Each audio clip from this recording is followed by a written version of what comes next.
देखो रिकॉर्डिंग का मैसेज क्या और स्क्रीन शेयर है।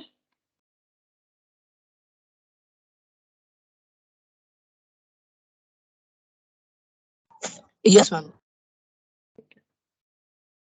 अच्छा देखो, हम लोग लास्ट दिन जो कॉस्ट शीट कर रहे थे, क्योंकि वो काफी बड़ा डेटा था उसमें, तो वो हमारा कंप्लीट नहीं हुआ था। पहले उसको कंप्लीट कर लेते हैं, उसके बाद हम लोग स्टार्ट करेंगे आज कॉस्ट बुक कीपिंग। ठीक है, तो ये हम लोग का देखो यहाँ तक कंप्लीट हुआ था, फैक्ट्री ओवरहेड तक। ठीक है, उसके बाद हम लोग इसको होमवर्क दे दिए थे। ठीक है, मैंने इसको होमवर्क दे दिया था। हम लोग यहाँ पर देखो, अगर डेटा देखें तो लगभग हम लोग का ये यहाँ से मिडिल मिडिल का कुछ डेटा यहाँ तक हम लोग का बहुत सारा चीज कंप्लीट हो चुका था। जैसे ये सारे पॉइंट कवर हो गए थे, raw material purchase, GST, freight inward, wages, contribution made towards employees, PF, ये पेज पूरा कंप्लीट हो गया था। यहाँ पर बोनस, रॉयल्टी, पावर फ्यूल, ठीक है, amount paid for purchase of moulds and patterns, ये जॉब, ये सब बता दिया था। स्टोर स्पेयर्स, ये हम लोग फैक्ट्री बिल्डिंग वगैरह कर रहे थे। ठीक है, तो हम लोगों ने फैक्ट्री ओवरहेड तक देखो कंप्लीट किया था। ग्रॉस फैक्ट्री ओवरहेड हम लोग का आया था, सॉरी ग्रॉस फैक्ट्री कॉस्ट हम लोग का आया था, जिसका वैल्यू हुआ था 10, ये कितना, 1,80,00,000, आई थिंक ऐसा कुछ है, 8,33,100। ठीक है, अच्छा इसके बाद इसको कंप्लीट कर लेते हैं। यहाँ पर अब क्या एडजस्ट होगा, ओपनिंग और क्लोजिंग डब्ल्यूआईपी एडजस्ट होगा। ठीक है, जैसे होता है, तो ऐड कर लेंगे यहाँ पर। ओपनिंग अगर तुम लोगों ने किया है तो देखो सही हुआ है कि नहीं। ओपनिंग वैल्यू ऑफ डब्ल्यूआईपी हमें देना चाहिए, और क्या देना चाहिए, closing value of WIP, less हो जाएगा। ठीक है, क्लोजिंग वैल्यू ऑफ डब्ल्यूआईपी। ठीक है, तो ओपनिंग वैल्यू और क्लोजिंग वैल्यू ना एकदम एंड में दिया हुआ था, देखो एंड में दिया हुआ था। 30 आइटम्स था इसमें।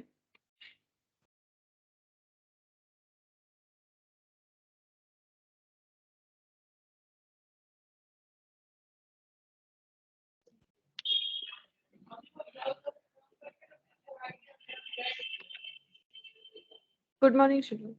Good morning ma'am. तो यहाँ पर कहाँ गया, चेक कर लेते हैं। देखो डब्ल्यूआईपी 9,20,000 और ये ओपनिंग है, और क्लोजिंग है 8,70,000। ठीक है, तो 9,20,000 और 8,70,000 ये इसमें एडजस्ट करेंगे। 9,20,000 ऐड हो जाएगा और 8,70,000 लेस हो जाएगा। तो मुझे बता सकते हो कितना होगा ये एडजस्टमेंट के बाद। फिर से वही इतने बड़े बड़े डिजिट, 803310 अच्छा, फिर प्लस 9,20,000 माइनस 8,70,000, तो ये कितना हो जाएगा, 8,70,000 इतना होता है। तो 10,10,80,83100। ठीक है, ये वैल्यूज आ रहे हैं। ठीक है, अच्छा इसे हम लोग क्या बोलते हैं, इसे हम लोग बोलते हैं फैक्ट्री कॉस्ट। ठीक है, ये नेट फैक्ट्री कॉस्ट, इसे इसे हम लोग बोलेंगे नेट फैक्ट्री कॉस्ट।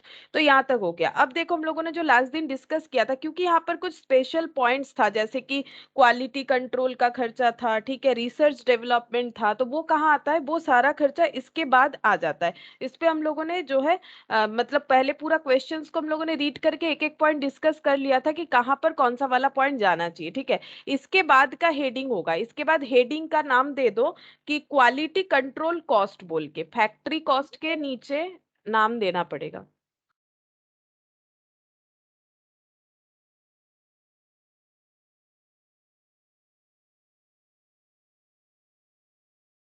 अच्छा यहाँ पर दे देते हैं।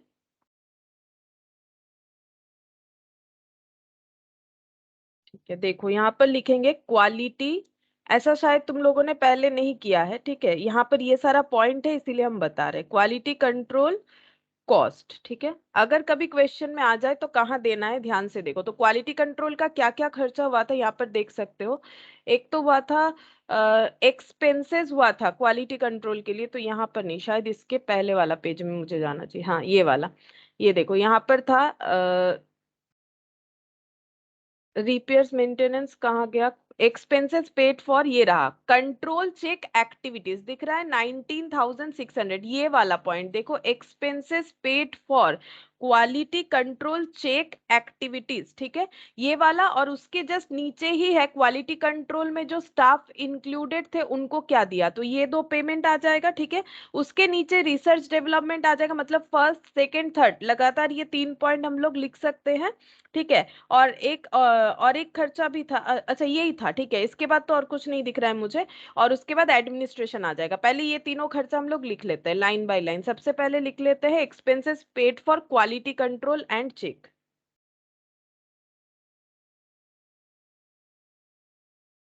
Expenses paid for quality control and check, इसे हम इनर कॉलम में लिख रहे हैं, ठीक है। यहाँ ₹1 का कॉलम, ये आउटर वाला कॉलम, ठीक है। यहाँ पर ये जैसे इनर कॉलम था, ये सब आउटर कॉलम में, यहाँ भी 2 कॉलम, ठीक है। अच्छा, अब यहाँ पर देखो कितना आ जाएगा, 19,600 था जो वैल्यू दिया हुआ था। अच्छा, इसके बाद यहाँ पर लिख लेते हैं salary paid to quality control staff, salary paid to quality control staff.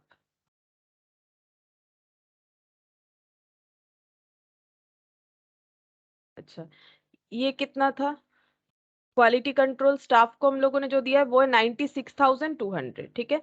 ये दोनों खर्चा हो गया। अच्छा, और इसके अलावा है रिसर्च डेवलपमेंट, ये चाहो तो दोनों ऐड भी कर सकते हैं हम लोग, ठीक है।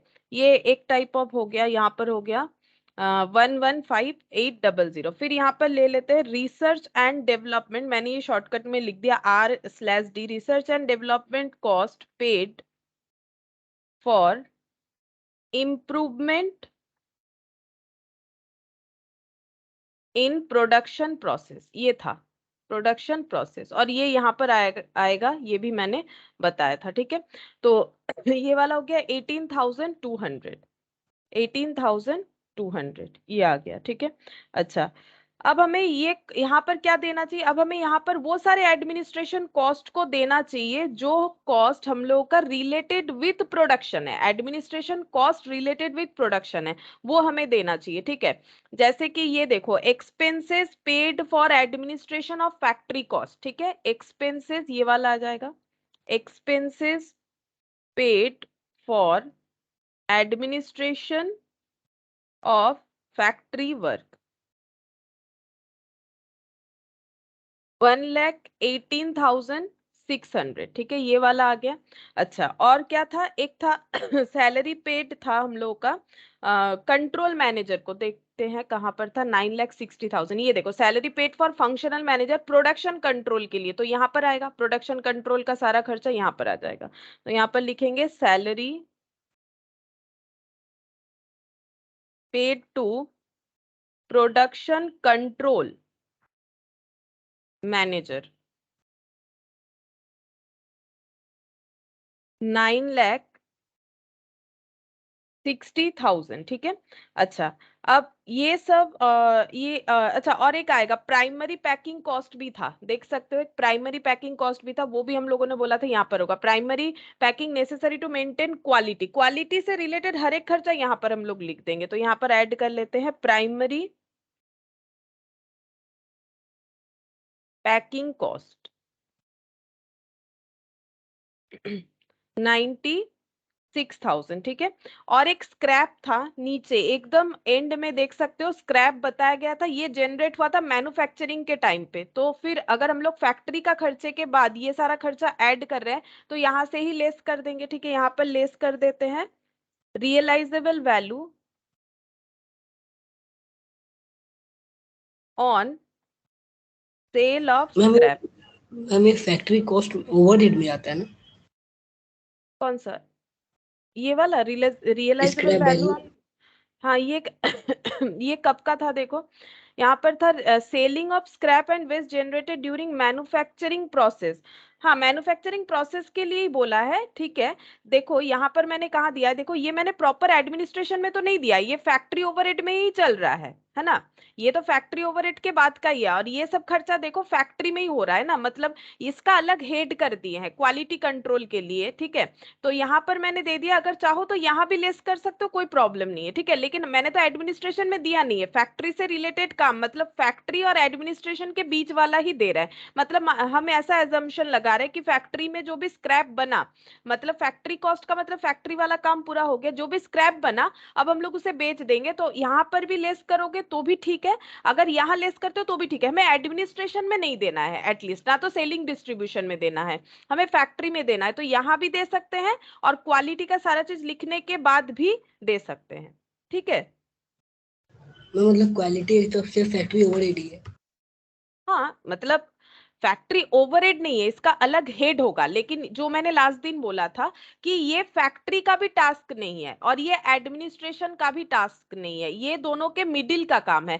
एडमिनिस्ट्रेशन का टास्क ये है नहीं, फैक्ट्री के लोग भी ये नहीं कर सकते, ये अलग ही हेड होगा। ठीक है, ये अलग हेड होगा, क्वालिटी कंट्रोल कॉस्ट का अलग हेड होना चाहिए। अगर क्वेश्चन में क्वालिटी कंट्रोल है फिर उसका हेड कहाँ जाएगा? नॉर्मली क्वेश्चन में ये नहीं होता, ये एक स्पेशल क्वेश्चन है जहां पर क्वालिटी कंट्रोल वाला भी दिया हुआ है, तो अगर क्वालिटी कंट्रोल होगा तो वो फैक्ट्री और एडमिनिस्ट्रेशन के मिडिल में होगा। लास्ट दिन जब मैंने ये सारा चीज एक्सप्लेन किया था तब मैंने बोला था ना कि क्वालिटी कंट्रोल को चेक कर रहे हैं, तो उनका जो स्टाफ है वो फैक्ट्री से रिलेटेड भी नहीं है, वो एडमिनिस्ट्रेशन से भी रिलेटेड नहीं है, लेकिन वो काम एडमिनिस्ट्रेशन के पहले हो रहा है और फैक्ट्री के बाद हो रहा है, इसीलिए उसका अलग हेड हो जाएगा क्वालिटी कंट्रोल के हिसाब से और वहां पर दे रहा है। लेकिन ये प्रॉपर फैक्ट्री वाला काम भी नहीं है और एडमिनिस्ट्रेशन का भी नहीं है, इसीलिए तो इसका हेड देंगे अलग से, क्वालिटी कंट्रोल कॉस्ट बोल के। कॉस्ट लिखा है ना देखो अलग से, जैसे फैक्ट्री कॉस्ट लिखते हैं वैसे मैंने लिखा है quality control cost, quality related सारा खर्चा, जैसे कि रिसर्च कर लिया, क्वालिटी कंट्रोल के लिए पैकिंग किया, क्वालिटी कंट्रोल के लिए चेकिंग किया, ठीक है, इस तरह का खर्चा देखो, इसलिए हेडिंग क्या दिया है, क्वालिटी कंट्रोल कॉस्ट। मतलब यहाँ पर हम लोग जैसे फैक्ट्री कॉस्ट निकालते हैं, एडमिनिस्ट्रेशन कॉस्ट निकालते हैं, सेलिंग डिस्ट्रीब्यूशन निकालते हैं, अगर क्वेश्चन में क्वालिटी रिलेटेड बहुत सारा डेटा दिया हुआ है तो फिर हम लोग ऐसे करके लिखेंगे। अब समझ में आया कि ये अलग हेड हो रहा है, ये इसके अंडर नहीं है, ये अलग यस हेड हो मैम। रहा है ना। तो इसे जैसे ये फैक्ट्री कॉस्ट बना हुआ है, ठीक है, ये फैक्ट्री कॉस्ट, ये तो मतलब एक्चुअली यहाँ पर डायरेक्ट एक्सपेंस, जैसे ये क्या था इसका हेड करो तो ये प्राइम कॉस्ट का आंसर आया, अगर इसका हेड करना चाहो तो ये हो गया प्राइम कॉस्ट का हेड। ठीक है, इसके बाद अगर हम लोग जाते हैं तो ये हो जाएगा, अगर हेडिंग करेंगे तो ये हो जाएगा फैक्ट्री कॉस्ट का हेड, उसमें ये फैक्ट्री ओवरहेड वगैरह ऐड हुआ। अब ये वाला क्या हो रहा है, ये हो रहा है क्वालिटी कंट्रोल, लेकिन ये हर क्वेश्चन में नहीं होता है, ये एक स्पेशल क्वेश्चन ही दे रखा है जहां पर है, अगर होगा तो कैसे ट्रीट करना है वही वाला हम लोग देखेंगे। ठीक है, अब ये सेल स्क्रैप, ये सही बात है कि सेल जो हम लोग स्क्रैप वेस्टेज हो रहा है वो तो मैन्युफैक्चरिंग करते हुए हुआ है, तो इसीलिए हम बोल रहे हैं अगर यहां से भी लेस करते हो तो कोई प्रॉब्लम नहीं है, लेकिन अगेन बोलेंगे कि मैंने बोला था कि ये जो क्वेश्चन है मैंने जहां से लिया हुआ है कि सीए के मैथ से, तो वहां पर प्रेफरेबल यहाँ किया हुआ इसीलिए कर रहे हैं, बाकी मैंने बताया था लास्ट दिन भी, इसको हम लोग दो जगह पे दे सकते हैं, मतलब नॉर्मली फैक्ट्री ओवरहेड से ही लेस करना चाहिए, लेकिन जो सीए के लिए प्रिपरेशन कर रहे हो वो लोग यहाँ से ही करना, क्योंकि इंस्टीट्यूट ने कुछ पॉइंट मैंने लास्ट दिन भी बोला था, देखो ये यहाँ पर, ठीक है, जैसे रॉयल्टी ये फैक्ट्री ओवरहेड में ही जाता है, लेकिन यहाँ पर मैट में जो बोला हुआ ये सीए के लिए मैंने बोला है कि सीए के लिए जो प्रिपेयर करो वो लोग यहाँ पर देना, बाकी लोग फैक्ट्री ओवरहेड में देना। और मैंने ये भी बोला था अगर किसी को भी डाउट है तो मुझे करके भेज दो, हम चेक करके बता देंगे कि सही है कि गलत है। ठीक है, तो उसी तरह से यहाँ पर ना नॉर्मली ये देखो, इस पे भी हम स्टार लगाने ही वाले हैं, यहाँ पर नॉर्मली ये देखो, ये नॉर्मली फैक्ट्री ओवरहेड में जाएगा, लेकिन जो सीए के लिए प्रिपरेशन कर रहे हो ना वो लोग क्वालिटी कंट्रोल में देना, अगर क्वालिटी कंट्रोल के साथ है तो। ठीक है, अगर नहीं है, मान लो ये पूरा डेटा ही मिसिंग रहता, फॉर एग्जाम्पल कि अगर ये पूरा डेटा ही मिसिंग रहता तो ये वाला पॉइंट तुम लोग फैक्ट्री ओवरहेड में ही तुम लोग को भी देना पड़ता, लेकिन अब सब इंस्टीट्यूट ने यहाँ पर बोल रखा है तो तुम लोग को यहाँ पर देना पड़ेगा, लेकिन बाकी लोग क्या करोगे, बाकी लोग चाहो तो यहाँ भी दे सकते हो, कोई प्रॉब्लम नहीं है, क्योंकि ये हम लोग ऐसे मान सकते हैं कि लास्ट में हम लोग रियलाइज कर रहे हैं, बेच रहे हैं, तो हमारा कॉस्ट पूरा का पूरा जो है रिड्यूस यहाँ से क्वालिटी कंट्रोल कॉस्ट से रिड्यूस कर रहे हैं, या फिर यहाँ पर भी दे सकते हो, इसलिए मैंने लिख दिया है। अगेन देखो फैक्ट्री ओवरहेड में भी ये जा सकता है, लेकिन सीए के लिए जो लोग कर रहे हो वो लोग यहाँ पर ही देना, क्योंकि तुम लोग का यहाँ पर प्रेफरेबल किया गया है, बाकी लोग लेकिन फैक्ट्री ओवरहेड में दे सकते हो। ठीक है, तो यहाँ पर 86,000 ये मैंने लेस कर दिया, अब ये पूरा एडजस्ट करके मुझे बता दो कितना होगा, ये आउटर में सेंड करके हम निकाल लेंगे कॉस्ट ऑफ प्रोडक्शन, ये आउटर में सेंड करने के बाद हम निकालेंगे ऐड करके cost of production, cost of production add करने के बाद आएगा, पहले नहीं आएगा, पहले ये क्वालिटी कंट्रोल का टोटल आएगा, तो टोटल करके देख लो कितना आता है, 19,600 11,580 प्लस 18,200 प्लस 1,18,600 प्लस 9,60,000 और ये है 96,000 माइनस 86,000, तो ये कुछ इतना आ रहा है 1118,380। ठीक है, अब इसमें ऐड हो जाएगा ये वाला वैल्यू, ये कितना है 1080,83100, 1080,83100। ठीक है, तो ये हो गया 10920। लेकिन मेरा आंसर नहीं टैली हुआ, कुछ गलत हो गया क्या मेरे से? देखो तो, देखो तो कुछ गलत हुआ है। 80,83100, क्या मेरे से ऐड करने में कोई भी गलत हुआ है? एक बार चेक करो तुम लोग भी।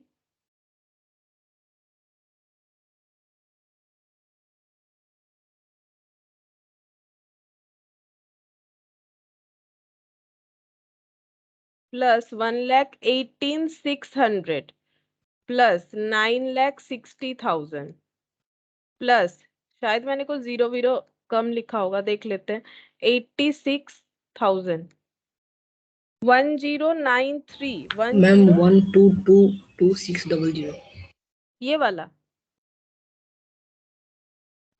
ऐड करके लेस कर दिए तो आया है। ऐड करके लेस, मतलब ये क्वालिटी कंट्रोल वाला ना, ये वाला? Yes ma'am, yes ma'am. हाँ वो वाला बोलो, कितना बोल रहे हो? 1222600।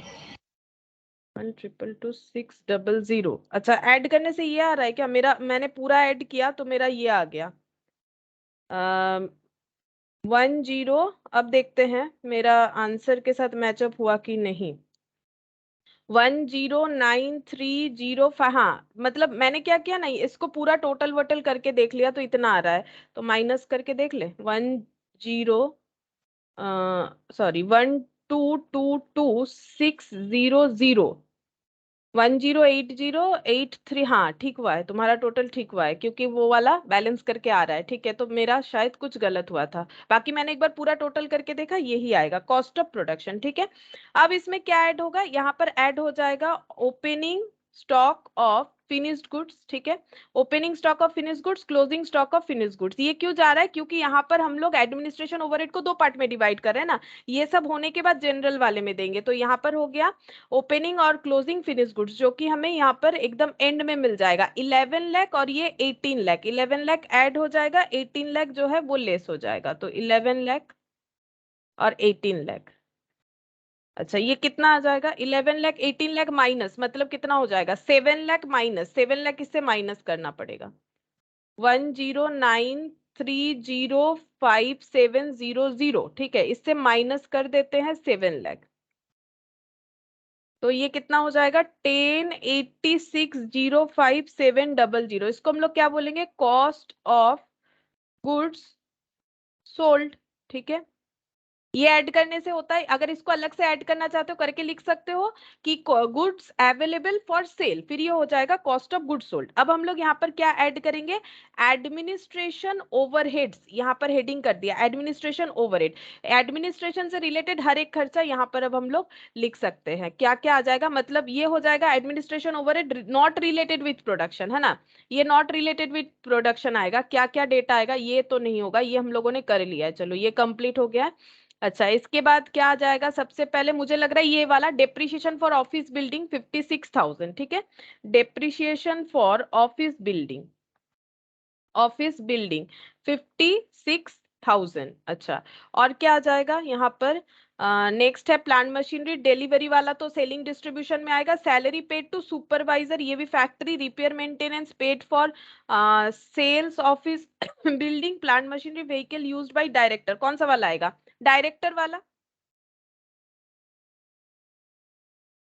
Used by director. देखो ना, लास्ट दिन मैंने तो लिखवाया था सारा चीज। ठीक है, तुम लोग जस्ट एक बार देखो, देखने से ही याद आ जाएगा। व्हीकल यूज्ड फॉर डायरेक्टर, ये हो गया डेप्रिसिएशन एक्चुअली। अच्छा, रिपेयर्स मेंटेनेंस था, मैंने अपने मन से यहाँ चलो डेप्रिसिएशन लिख डाला। रिपेयर्स मेंटेनेंस का खर्चा है। ठीक है, ये कितना है? ये है 19,600। अच्छा, और क्या खर्चा आएगा? ऑफिस एंड एडमिनिस्ट्रेशन का जनरल वाला। ठीक है, अच्छा अब क्या आ जाएगा यहाँ पर? नेक्स्ट आ जाएगा इंश्योरेंस प्रीमियम ये है, फैक्ट्री बिल्डिंग ये नहीं आएगा, प्लांट मशीनरी ये सब कुछ नहीं आएगा, ये सारा फैक्ट्री में आ चुका है, क्वालिटी कंट्रोल ये सब हो गया, pollution control, administration to factory worker ये हो गया है, administration over it related with production, functional manager में प्रोडक्शन कंट्रोल नहीं आएगा, फाइनेंस एंड अकाउंट्स 9,18,000, ठीक है, salary for production and finance, salary paid for finance manager,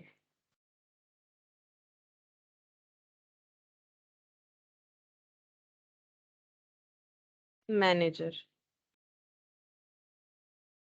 9,18,000। अच्छा, और क्या आएगा, जनरल मैनेजर भी एक था, ये रहा general manager 12,56,000, salary for general manager, general manager ये हो गया 12,56,000। और कुछ ऑडिटर वगैरह भी था, लाइन बाय लाइन बहुत सारा था, ये देखो, fee paid to auditor, fee paid to legal adviser, ठीक है, fee paid to auditor, fee paid to legal adviser, auditor 1,80,000, adviser हो गया 1,20,000, ठीक है, 1,80,000 हो गया, 1,20,000, independent director 2,20,000, fee paid to independent director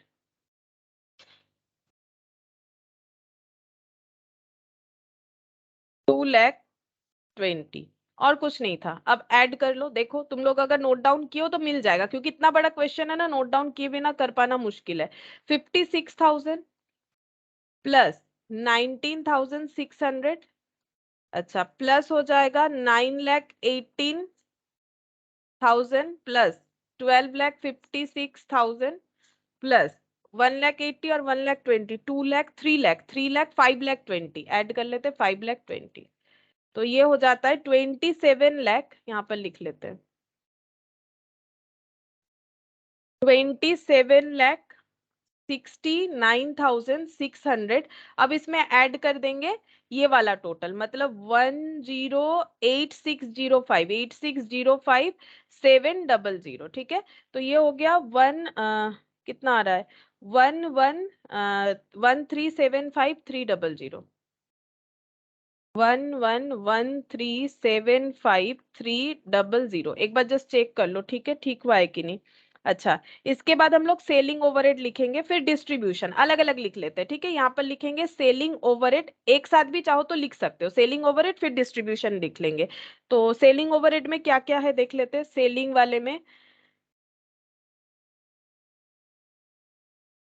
selling overhead कहाँ पर मिलेगा देखते हैं, क्या क्या था सेलिंग ओवरहेड का, देखते हैं, रॉयल्टी ये सब तो हो गया,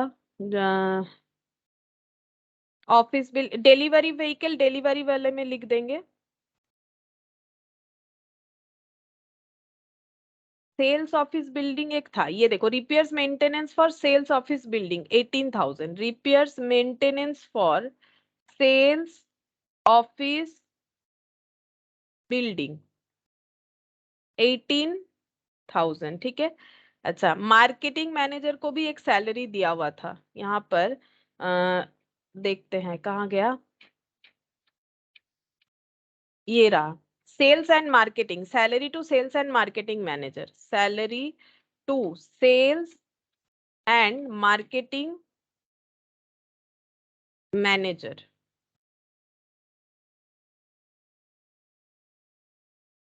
अच्छा, ये हो गया है 10,12,000। और एक वैल्यू था, बोनस था, एक बोनस था, सेल्स स्टाफ को बोनस दिया गया था, कहाँ पर लिखा हुआ है,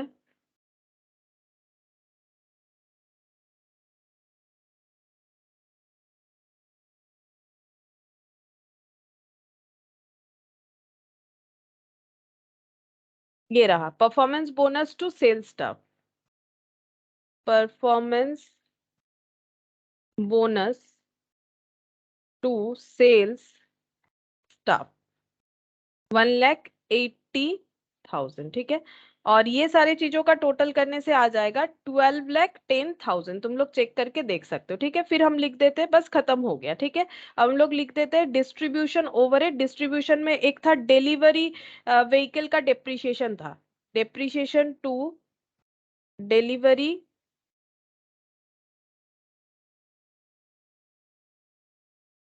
ये हम लोगों ने एकदम स्टार्टिंग में ही देखा था यहाँ पर, ये रहा 86,000, ठीक है, 86,000, ठीक है।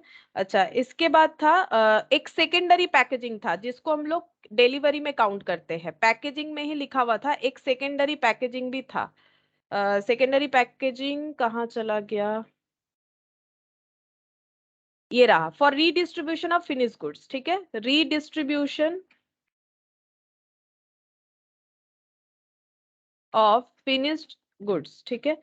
इसके लिए पैकेजिंग 1,12,000, और था डिस्ट्रीब्यूशन के लिए वेजेस दिया गया था एक 7,20,000। ये देखो वेजेस फॉर डिस्ट्रीब्यूशन, यहाँ पर लिख देते हैं वेजेस, तुम लोग अच्छे से लिख सकते हो, ठीक है, हम थोड़ा सा शॉर्टकट में लिख देते हैं, वेजेस फॉर डिस्ट्रीब्यूशन 7,20,000, और ये सब ऐड करने से आ जाएगा 9,18,000। बस अब ऐड कर देना है, ऐड करने से आ जाएगा कॉस्ट ऑफ सेल्स, ठीक है।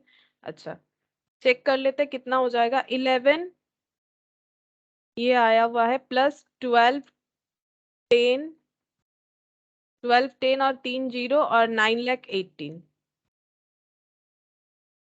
अच्छा, 11,35,03, 11,35,03,300, ठीक है। चलो खत्म कर दिया मैंने, नहीं तो तुम लोग भी बोर हो जाओगे कि क्या कर रहे तब से, ठीक है।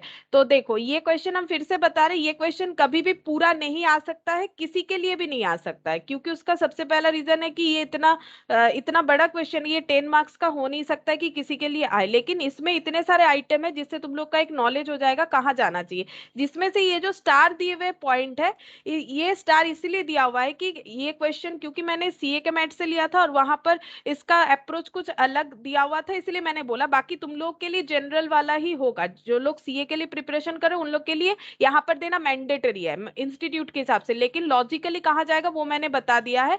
तो बाकी लोगों के लिए ऐसा कुछ नहीं है, बाकी लोगों का कभी भी रॉयल्टी आए और कैसे रॉयल्टी का ट्रीट करना है वो मैंने फर्स्ट क्लास में बताया था। हमेशा रॉयल्टी फैक्ट्री ओवरहेड में ही आएगा या डायरेक्ट एक्सपेंसेस में आएगा, ऐसा बात नहीं। कैसे आइडेंटिफाई करना है वो मैंने क्वेश्चन के स्टार्टिंग में ही बता दिया था, क्यों कहां पर क्या चीज आएगा, ठीक है। तो ये जो स्टार दिए हुए बस 4 पॉइंट है, 1 2 3, और यहाँ पर आज जो एक पॉइंट आया 4, इसके अलावा बाकी कोई चीज कंफ्यूजन वाला नहीं है, सभी को एक ही जगह पे लिखना है, कहीं अलग लिखना नहीं है, ठीक है। बाकी ये क्वेश्चन हमारा कंप्लीट हो गया, लेकिन इतना बड़ा क्वेश्चन डायरेक्टली नहीं आएगा, हम फिर से बता रहे, ठीक है। लेकिन तुम लोग जरूर देखना ये क्वेश्चन, क्योंकि इसमें बहुत सारा पॉइंट तुम लोग को मिल जाएगा। अच्छा, अब हम लोग जो स्टार्ट करेंगे that is cost book keeping, ठीक है, कॉस्ट बुक कीपिंग स्टार्ट करेंगे, ठीक है। तो तुम लोग अकाउंट्स में भी तो बुक कीपिंग करते हो, ठीक है। अकाउंट्स में बुक कीपिंग का मतलब क्या है बता सकते हो, मतलब 11 में करते हो ना, अकाउंट्स में बुक कीपिंग का मतलब क्या होता है बोलो, कोई भी। अकाउंट्स में बुक कीपिंग का मतलब क्या होता है, देखो, अरे कुछ तो बोलो, कभी बुक कीपिंग नहीं किए हो?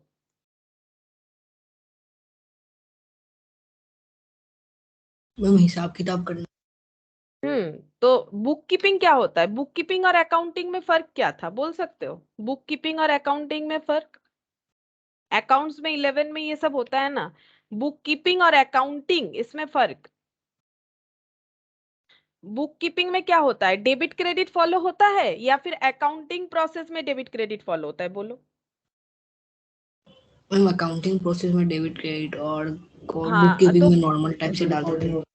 हाँ, नॉर्मली रिकॉर्डिंग कर देते हैं, है ना, नॉर्मल रिकॉर्डिंग कर देते हैं। और बुक कीपिंग सब कोई कर सकता है, लेकिन अकाउंटिंग क्या सब कोई कर सकता है, जिसको कॉमर्स का नो मैम। नॉलेज नहीं कर सकता है ना।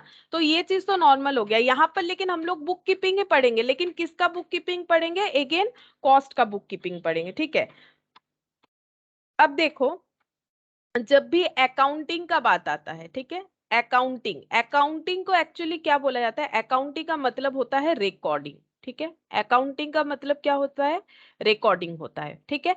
एक एक टर्म में अगर हम लोग बताए रिकॉर्डिंग होता है, लेकिन इसके अलावा भी अगर हम लोग अकाउंटिंग फॉलो करते हैं तो क्या क्या प्रिपेयर कर सकते हैं, बोल सकते हो। रिकॉर्डिंग मतलब क्या होता है, रिकॉर्डिंग का मतलब क्या होता है, बेसिकली रिकॉर्ड करने का मतलब क्या होता है। सबसे पहले तुम लोग अकाउंट्स में क्या सीखते हो, मतलब क्या सीखना चाहिए। जब अकाउंट सीखते हो तो सबसे पहले क्या सिखाया जाता है, रिकॉर्डिंग ही तो सिखाया जाता है। जर्नल जिस एंट्री।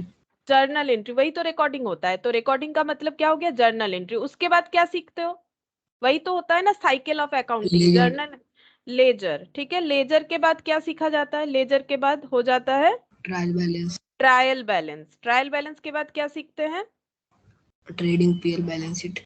हाँ मतलब फाइनेंशियल जो फाइनल अकाउंट्स होता है, ठीक है। इसके बाद हम लोग सीखते हैं ट्रेडिंग एंड पीएल, एक साथ बोलते हैं, फिर हो जाता है बैलेंस शीट। मतलब हम लोग बोल सकते हैं ये पूरा जो अभी हम लोगों ने लिखा है इसको हम लोग क्या बोल सकते हैं, इससे हमारा बन जाएगा financial accounting statement. Financial accounting, financial account और फाइनेंशियल स्टेटमेंट, ठीक है, जो भी बोलो, फाइनेंशियल स्टेटमेंट ये बन जाएगा, ठीक है। उसी तरह से ये हो गया हम लोगों का फाइनेंशियल अकाउंटिंग, है ना। उसी तरह से हम लोग क्या करेंगे, उसी तरह से हम लोग कॉस्ट का भी बुक कीपिंग या फिर ऐसे देखो कॉस्ट अकाउंटिंग सिस्टम पढ़ेंगे। जैसे फाइनेंशियल अकाउंटिंग सिस्टम था, कॉस्ट अकाउंटिंग सिस्टम या फिर कॉस्ट बुक कीपिंग पढ़ेंगे, ठीक है, या फिर कॉस्ट बुक कीपिंग पढ़ेंगे।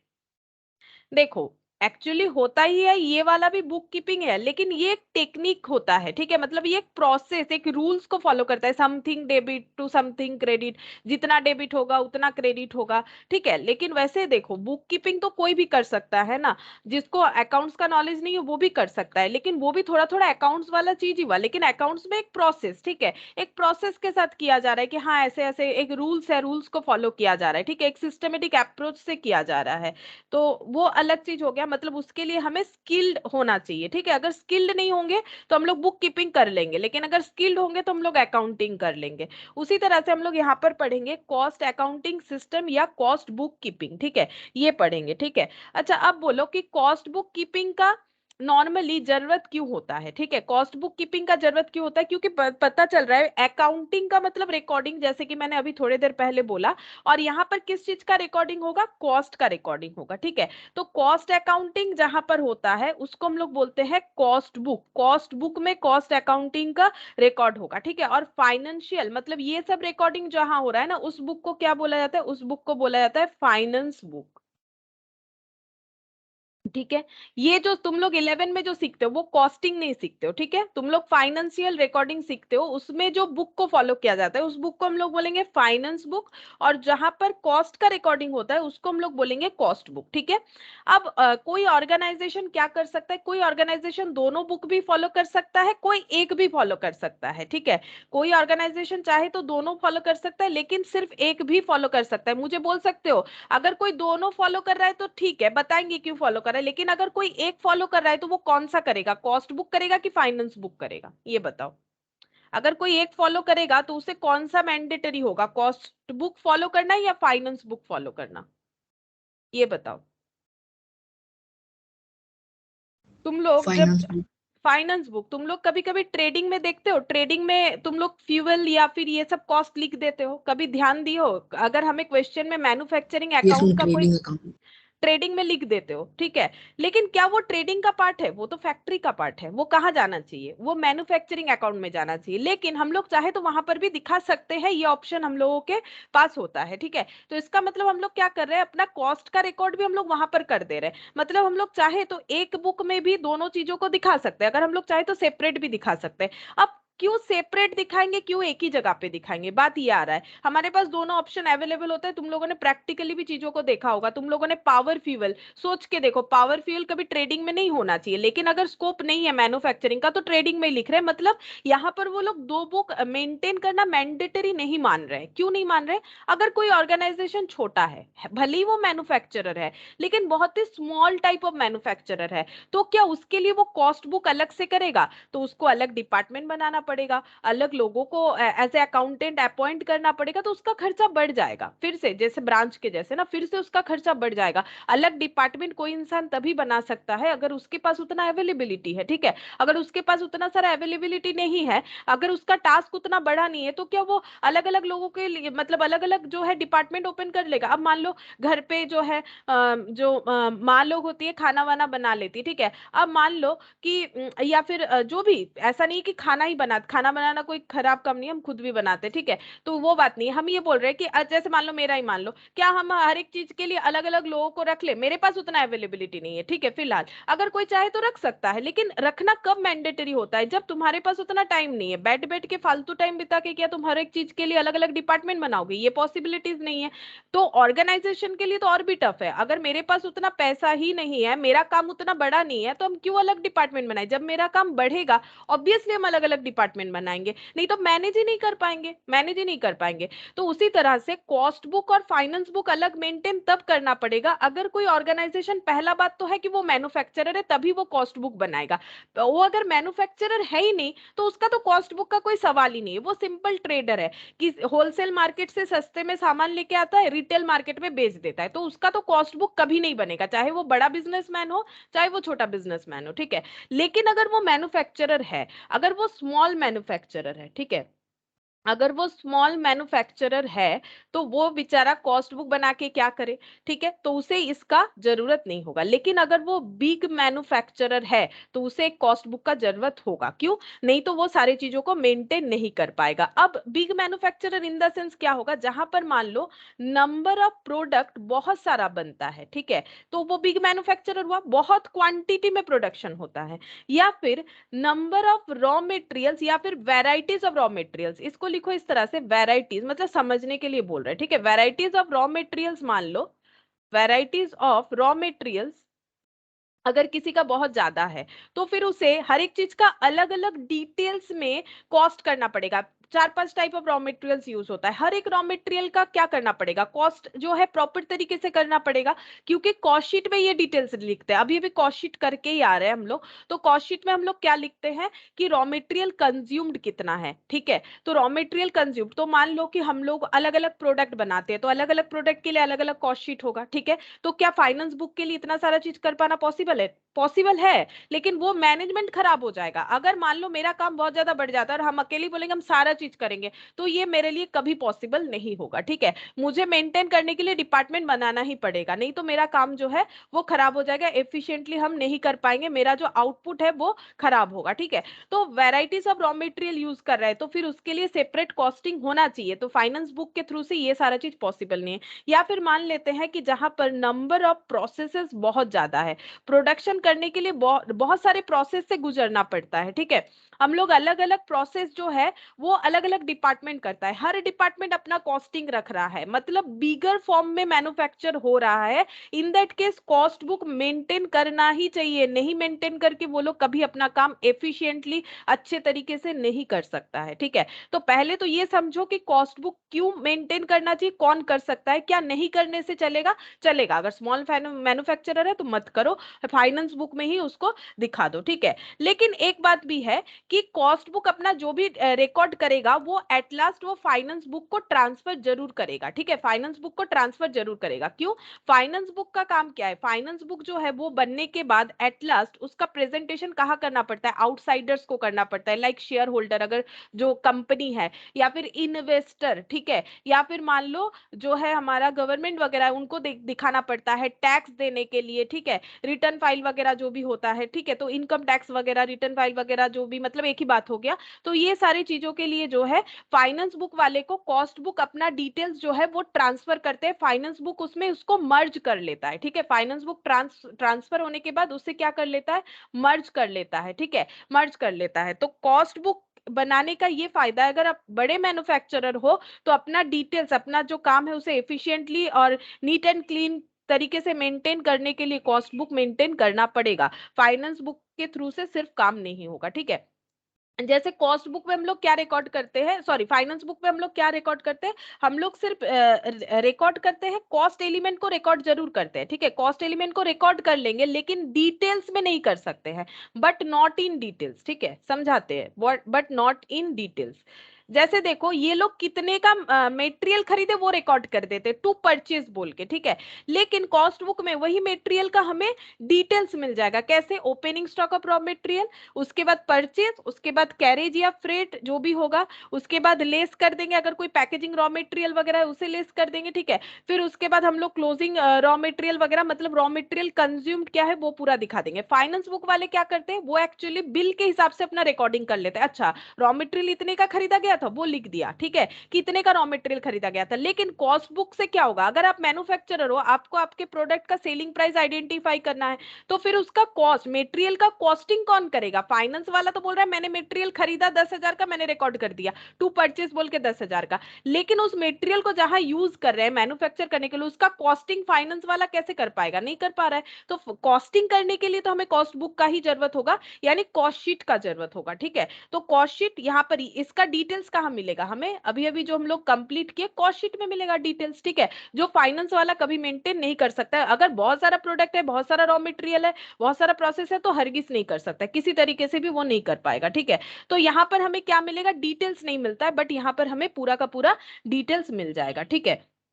तो यहाँ पर इसीलिए अगर कोई बड़े मैन्युफैक्चरर है तो उसे कॉस्ट बुक के साथ साथ फाइनेंस बुक, कॉस्ट बुक और फाइनेंस बुक दोनों मेंटेन करना पड़ेगा। बाकी देखो फाइनेंस बुक हमेशा ही मेंटेन होता है, बिना फाइनेंस बुक के कोई बिजनेस का पोजीशन वगैरह नहीं पता चलेगा। तो अब तक हम लोग पढ़ रहे थे कि बिजनेस में प्रॉफिट है, लॉस है, ग्रॉस प्रॉफिट है, ग्रॉस लॉस है, नेट प्रॉफिट है, नेट लॉस है, और जो है हमारा बैलेंस शीट कैसे दिख रहा है, ठीक है, ये सब हम लोग देख रहे थे फाइनेंस बुक के थ्रू से। अब हम लोग ये भी देखेंगे कि अगर हम लोग मैन्युफैक्चरर है, अलग अलग जो है गुड्स मैन्युफैक्चर कर रहे हैं, अलग अलग रॉ मटेरियल यूज कर रहे हैं, बहुत सारा प्रोसेस के थ्रू से कर रहे हैं, तो उसका भी डिटेल्स हमें मिल जाएगा, हमारे प्रोडक्ट का कॉस्ट वगैरह क्या होना चाहिए। इस वजह से हम लोग कॉस्ट बुक प्रिपेयर करेंगे। अब कॉस्ट बुक जो है वो दो तरीके से होता है, देखो यहाँ पर तुम लोग फाइनेंस नहीं पढ़ना पड़ेगा, ठीक है, यहाँ पर तुम लोग का फाइनेंस, क्योंकि हम लोग तो कॉस्ट पढ़ रहे हैं ना, तो ये जस्ट मैंने समझाने के लिए बोला कि क्यों हम लोग कॉस्ट बुक कीपिंग करते हैं, ठीक है। अब ये हमारा अगर क्लियर हो जाता है, अब हम लोग देखेंगे कि कॉस्ट बुक कितने तरीके से जो है हम लोग प्रिपेयर कर सकते हैं। तो कॉस्टिंग में कॉस्ट बुक को प्रिपेयर करने का दो तरीका बताया गया है, ठीक है, एक होता है इंटीग्रेटेड और एक होता है non integrated.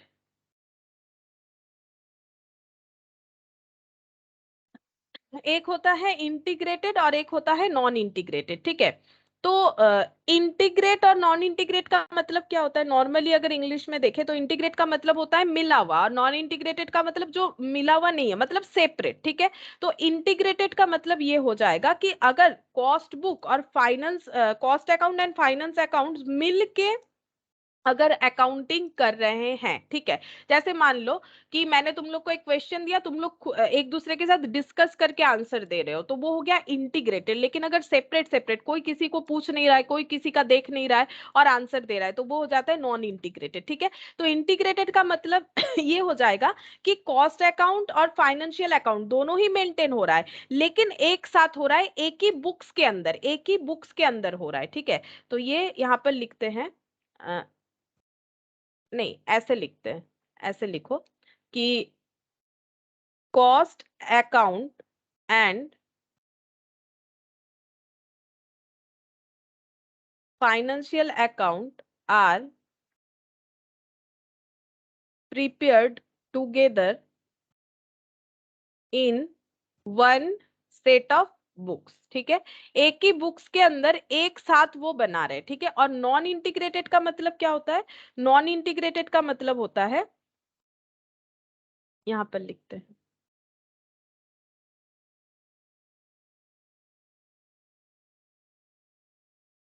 Separate set of books is prepared for cost account and financial account, ठीक है। ये हो गया नॉन इंटीग्रेटेड। अब इसमें हमें दो डिपार्टमेंट का जरूरत होगा। नॉन इंटीग्रेटेड जो प्रोसेस है ना, उसमें हमें दो डिपार्टमेंट का जरूरत होगा, ठीक है। यहाँ पर लिखते हैं टू डिपार्टमेंट्स अलग अलग। एक हो जाएगा कॉस्ट और एक हो जाएगा फाइनेंशियल। एक हो जाएगा कॉस्ट डिपार्टमेंट, एक हो जाएगा फाइनेंशियल डिपार्टमेंट, ठीक है। तो देखो, जो चीज हम यहाँ पर समझा रहे थे ना, उसी चीज को इस तरह से हमें पढ़ना पड़ेगा। कॉस्ट बुक रिकॉर्डिंग हम लोग दो तरीके से कर सकते हैं, या तो फाइनेंस बुक में ही कर दिया, मतलब इंटीग्रेटेड तरीके से दोनों चीज को एक साथ कर दिया मर्ज करके, या फिर हम लोग जो है अलग अलग कर सकते हैं। Separate set of books is prepared for cost and financial account, तब हमारा दो डिपार्टमेंट हो जाएगा। एक डिपार्टमेंट जो है उसे कॉस्ट डिपार्टमेंट बोलेंगे, दूसरा जो है उसे फाइनेंशियल डिपार्टमेंट बोलेंगे। अब तुम लोग कॉस्ट डिपार्टमेंट के नीचे लिखो, ठीक है। मेरा नहीं, यहाँ जगह नहीं है, मुझे लगा हो जाएगा, नहीं हुआ। तुम लोग कॉस्ट डिपार्टमेंट के नीचे लिखो, ठीक है। हम बता दे रहे किसके नीचे लिखना है, कॉस्ट डिपार्टमेंट के नीचे ऐसे करके लिखो कि टू डू, ये डिपार्टमेंट क्यों बनाया गया है, टू डू प्रॉपर कॉस्टिंग और डिटेल्ड कॉस्टिंग, ठीक है। डिटेल में कॉस्टिंग करने के लिए, प्रॉपर कॉस्टिंग करने के लिए हम लोग कॉस्ट डिपार्टमेंट बनाते हैं, ठीक है। अब फाइनेंस डिपार्टमेंट इधर लिखा हुआ है, तुम लोगों को और लिखना नहीं पड़ेगा। अगर तुम लोग का मेरे जैसे पेज चेंज करने का कोई जगह नहीं है तो तुम लोग यहाँ पर ही लिखो, ठीक है। अगर पेज चेंज नहीं करना पड़ रहा है तो फिर फाइनेंस डिपार्टमेंट में क्या लिखेंगे, here cost element is record only but not in details format, ठीक है। जैसे परचेस किया रॉ मटेरियल, ये भी रिकॉर्ड करेंगे, ये भी रिकॉर्ड करेंगे, बट ये उसका प्रॉपर कॉस्टिंग भी करेंगे, बट ये नहीं करेंगे, ये सिर्फ बिल के हिसाब से रिकॉर्डिंग कर देंगे। तो ये हो गया प्रॉपरली फॉर्मेट जो है ये नहीं बनेगा। अब देखो यहाँ पर क्या हो गया, मतलब यहाँ डिटेल्स में नहीं होगा, यहाँ पर डिटेल्स में होगा, कॉस्टिंग करके होगा। यहाँ पर कॉस्टिंग नहीं, यहाँ पर सिर्फ बिल जो है रेज हुआ है उसके हिसाब से होगा। अब इसके वजह से ना एक प्रॉब्लम अराइज होगा। क्या प्रॉब्लम अराइज होगा, इसके वजह से इन दोनों का बुक्स, ये जो कॉस्ट बुक है, ठीक है, कॉस्ट बुक जो है, और ये जो फाइनेंस बुक है, ठीक है, इसमें डिफरेंसेस देखा जाएगा। जैसे तुम लोग बैंक रिकंसिलिएशन स्टेटमेंट यानी बीआरएस किए हो ना, बीआरएस में किसमें डिफरेंस देखते हो, पासबुक और कैश बुक में। क्यों दिखता है, क्योंकि कैश बुक में हम लोग जो है खुद रिकॉर्ड करते हैं या अपने अकाउंटेंट से रिकॉर्ड करवाते हैं, जबकि पासबुक बैंक करता है, ठीक है। तो मान लो कोई कस्टमर बैंक में डायरेक्टली पेमेंट कर दिया और हमें नहीं पता है, तो बैंक में बैलेंस बढ़ गया, लेकिन हमारा बैलेंस तो नहीं बढ़ा, हम लोगों ने तो उस डेटर को पेमेंट रिसीव करके दिखाया ही नहीं। सिमिलरली कॉस्ट बुक और फाइनेंस बुक में भी डिफरेंसेस दिख सकता है, ठीक है। ये एक दूसरे के साथ हो सकता है at the end of the year, जब ये पूरे अकाउंट को लेके बैठे हैं कि पूरा प्रॉपर फाइनल अकाउंट हमें प्रिपेयर करना है, ऑन दैट मोमेंट ये एक दूसरे के साथ हो सकते हैं डिसएग्री, ठीक है। इन दोनों का क्या हो सकता है, ये एक दूसरे के साथ डिसएग्री हो सकते हैं। तब इनको क्या करना पड़ेगा, इनका रिकंसिलिएशन करवाना पड़ेगा, ठीक है। रिकंसिलिएशन तुम लोग को यहां भी पढ़ना पड़ेगा, ठीक है। रिकंसिलिएशन तुम लोग यहां भी पढ़ोगे, लेकिन वो हम लोग बाद में पढ़ेंगे, ठीक है। अब रिकंसिलिएशन कैसे होगा, एक एग्जांपल से समझाते हैं। जैसे देखो कि एक मेटेरियल खरीदा गया, सपोज एक मेटेरियल ए खरीदा गया है, ठीक है, जिसको परचेज किया गया है सपोज ₹10,000 से, ठीक है। और इसमें कैरेज लगा है, इसमें मान लो कैरेज लगा है ₹1,000 का, ठीक है। अब जो परचेज डिपार्टमेंट है, ठीक है, परचेज डिपार्टमेंट जो है उसने क्या बिल रेज किया है, परचेज डिपार्टमेंट ने इसका बिल रेज किया है इस तरह से, सपोज 10,000 और यहाँ पर 1,000, और उसने लिख दिया है यहाँ पर 11,000, ठीक है, परचेज डिपार्टमेंट ने। और ये बिल बना के भेज दिया है फाइनेंस वाले को, उन्होंने रिकॉर्ड कर लिया 11,000 का। लेकिन जो कॉस्ट डिपार्टमेंट है, कॉस्ट डिपार्टमेंट जो है उसने सपोज इसे 10,000 का ही रिकॉर्ड किया है, ठीक है, परचेज का 10,000 का ही दिखाया है। अब डिसएग्री तो होगा ही, क्योंकि इन्होंने मान लो कैरेज को डायरेक्ट एक्सपेंसेस में दिखाया है, ठीक है, या फिर दिखाया ही नहीं। अगर डायरेक्ट एक्सपेंसेस में दिखाया, ठीक है, उसमें कोई प्रॉब्लम नहीं, लेकिन मान लो उन्होंने नहीं दिखाया, फॉर एग्जाम्पल अगर उन्होंने नहीं दिखाया कॉस्ट डिपार्टमेंट ने ये कैरेज का खर्चा, तो मिसमैच तो होगा ही, ठीक है। ऐसे ये तो मैंने एक नॉर्मल रीजन बोला, ये ओमिशन हो जाएगा। वैसे ये दोनों को ही रिकॉर्ड करना चाहिए। जैसे मान लो क्या होता है ना, at the end of the year इनके हिसाब से प्रॉफिट कॉस्ट बुक के हिसाब से, फाइनेंस बुक के हिसाब से डिफर कर जाता है, क्योंकि बहुत सारा ऐसा आइटम होता है जो फाइनेंस में ही आता है, कॉस्ट में नहीं आता है, चाहे वो एक्सपेंस हो चाहे वो इनकम हो। जैसे मान लो कि इंटरेस्ट से इनकम, ठीक है, इंटरेस्ट से इनकम फाइनेंस वाले रिकॉर्ड करते हैं बट कॉस्ट वाले नहीं करते हैं, तो इस वजह से कुछ कुछ हमें डिसएग्री दिखेगा। या फिर इन्होंने डेप्रिसिएशन कुछ अलग मेथड से चार्ज किया, इन्होंने कुछ अलग चार्ज किया, इस वजह से डिफरेंस दिखेगा, ठीक है। इनका क्लोजिंग स्टॉक का वैल्यू कुछ अलग आया, इनका अलग आया, अब क्यों आया वो तो देखना पड़ेगा, हो सकता है किसी ने अलग मेथड लिया है, क्योंकि क्लोजिंग स्टॉक को भी वैल्यू करने का अलग अलग मेथड होता है, फीफो होता है जो है, फिर वेटेड एवरेज होता है, सिंपल एवरेज होता है, इस वजह से चेंजेस दिख सकते हैं। या फिर किसी ने कुछ रिकॉर्ड किया ही नहीं, मतलब ओमिशन, जैसे कैरेज को रिकॉर्ड करना चाहिए था, कैरेज रिकॉर्ड किया ही नहीं, इनका कहना है 11,000 का, इनका कहना है 10,000 का। अब सही जो है, जिसने गलती किया उसको सही करना पड़ेगा, अब इसने गलती कर रखा है तो इसको सही करना पड़ेगा। तो ये जस्ट मैंने एक समझाया कि रिकंसिलिएशन कैसे होता है, क्यों होता है। जैसे तुम लोग बैंक रिकंसिलिएशन स्टेटमेंट जिस जिस तरह के रीजन से करते हो, यहाँ पर भी उसी तरह का रीजन होगा, बस मतलब अलग अलग रीजन होगा, मतलब टाइप्स ऑफ रीजन सेम होगा। लाइक ओमिशन हो सकता है कि रिकॉर्ड किया ही नहीं, अलग मेथड्स फॉलो किया, ठीक है, इस तरह का रीजन हो सकता है। अब मुझे एक चीज बताओ कि रिकंसिलिएशन कहां पर होगा, इंटीग्रेटेड में या नॉन इंटीग्रेटेड में? मुझे एक चीज बताओ, अगर तुम लोग को कंसेप्ट समझ में आया तो रिकंसिलिएशन कहां पर होगा, इंटीग्रेटेड अकाउंटिंग में या नॉन इंटीग्रेटेड अकाउंटिंग में? अरे बोलो, इंटीग्रेटेड अकाउंटिंग में या नॉन इंटीग्रेटेड अकाउंटिंग में? रिकंसिलिएशन का मतलब है दो बुक अगर एक दूसरे के साथ, दो books of accounts cost and finance अगर एक दूसरे के साथ डिसएग्री होते हैं तभी तो रिकंसिलिएशन होता है। तो कौन सा केस में डिसएग्री हो सकता है ये बताओ?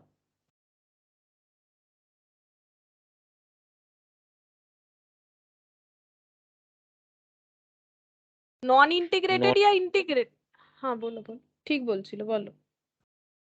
नॉन इंटीग्रेटेड है। नॉन इंटीग्रेटेड में जहां दो बुक है ही नहीं वहां रिकंसिलिएशन कहां से होगा भाई? यहाँ दो बुक है ही नहीं तो रिकंसिलिएशन कहां से होगा? यहाँ दो बुक है तभी ना रिकंसिलिएशन हो सकता है। चलो, अच्छा अब नेक्स्ट देखो, यहाँ पर हम लोग सीखेंगे नॉन इंटीग्रेटेड अकाउंटिंग, पहले सीखेंगे, इंटीग्रेटेड बाद में सीखेंगे, क्योंकि इसमें अलग से कुछ सीखने वाला है नहीं, जब करेंगे समझ में आएगा, मेन यही वाला है नॉन इंटीग्रेटेड। फिर इंटीग्रेटेड सीखेंगे, फिर रिकंसिलिएशन सीखेंगे, ठीक है। तो पहले हम लोग आज सीखेंगे नॉन इंटीग्रेटेड, तो यहाँ पर हेडिंग कर लो। अब हम लोग मेन चैप्टर में जा रहे हैं, ठीक है, ये सब हमारा कंसेप्ट था कि हम लोग क्यों करते हैं, नहीं तो हम चाहे तो डायरेक्ट जर्नल से भी स्टार्ट कर सकते थे, ठीक है, लेकिन उसमें क्लैरिटी नहीं आता कि क्या सीख रहे हो। नॉन इंटीग्रेटेड अकाउंट्स, ठीक है, जहां पर सेपरेट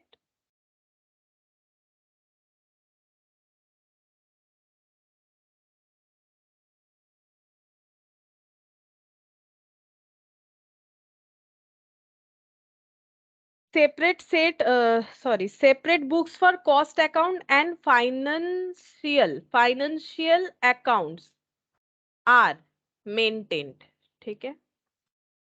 अच्छा, अब मुझे थोड़ा सा बता दो गोल्डन रूल, क्योंकि हम लोग ने यहाँ पर जर्नल लेजर जो है वही पढ़ने वाले हैं। तो मुझे एक बताओ, अकाउंट्स में गोल्डन रूल के हिसाब से कितने तरह का अकाउंट होता है? तीन तरह का होता है, नाम बताओ फटाफट, मैंने तीन तरह बता दिया, नहीं तो तुम। Real, nominal, personal. हाँ, रियल, नॉमिनल और पर्सनल, ठीक है। लेकिन ये जो कॉस्ट वाले है ना, ये जो है ये सारे बुक्स मेंटेन, सॉरी सारे अकाउंट्स इनको पसंद नहीं है, मतलब मेंटेन नहीं करता एक्चुअली, ठीक है। तो कॉस्ट बुक वाले जो है ना, कॉस्ट बुक वाले जो है ये सिर्फ और सिर्फ मेंटेन करेंगे नॉमिनल अकाउंट, ठीक है, नॉमिनल अकाउंट मेंटेन करेंगे। रियल और पर्सनल ये लोग मेंटेन नहीं करना चाहते हैं। पर्सनल ठीक लिखा मैंने, हाँ, ये दो अकाउंट ये लोग, मैंने काट दिया लिख के, ठीक है, ये दो अकाउंट कॉस्ट बुक वाले मेंटेन नहीं करते, सिर्फ नॉमिनल वाले मेंटेन करते। तब क्या ये लोग रियल पर्सनल का रिकॉर्डिंग नहीं करेंगे? नहीं करेंगे। रियल पर्सनल को ये लोग सब्सटीट्यूट करेंगे अपने हिसाब से एक नाम लिख के, ठीक है। रियल पर्सनल अकाउंट को ये लोग सब्सटीट्यूट करेंगे, जैसे हम लोग क्या करते हैं, कैश है तो कैश लिख देते हैं, ठीक है, और मान लो मिस्टर एक्स है मिस्टर एक्स लिख देते हैं, लेकिन ये लोग यहाँ पर ऐसे नहीं करते, ये इनका मेथड है। जैसे तुम लोग अकाउंट्स में सीखते हो ना मेथड क्या होता है, मतलब कैसे होता है, जैसे तुम लोग अगर फिक्स्ड एसेट खरीदते हो तो उसे परचेज नहीं लिख सकते हो, जैसा रूल्स है ना वहां, वैसे यहाँ पर भी कुछ रूल्स है जो हमें फॉलो करना पड़ेगा। तो ये रियल पर्सनल की जगह ये लोग क्या लिखते हैं, रियल पर्सनल की जगह ये लोग लिखते हैं कॉस्ट लेजर एडजस्टमेंट और जनरल लेजर एडजस्टमेंट, ठीक है।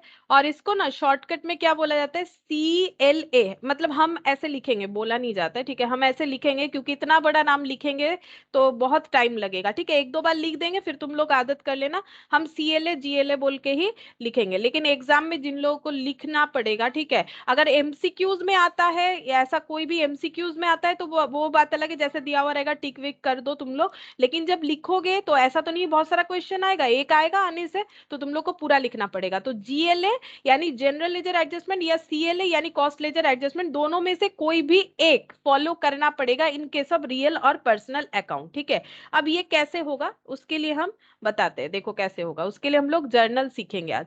तो पहले यहाँ पर लिख लेते हैं, nominal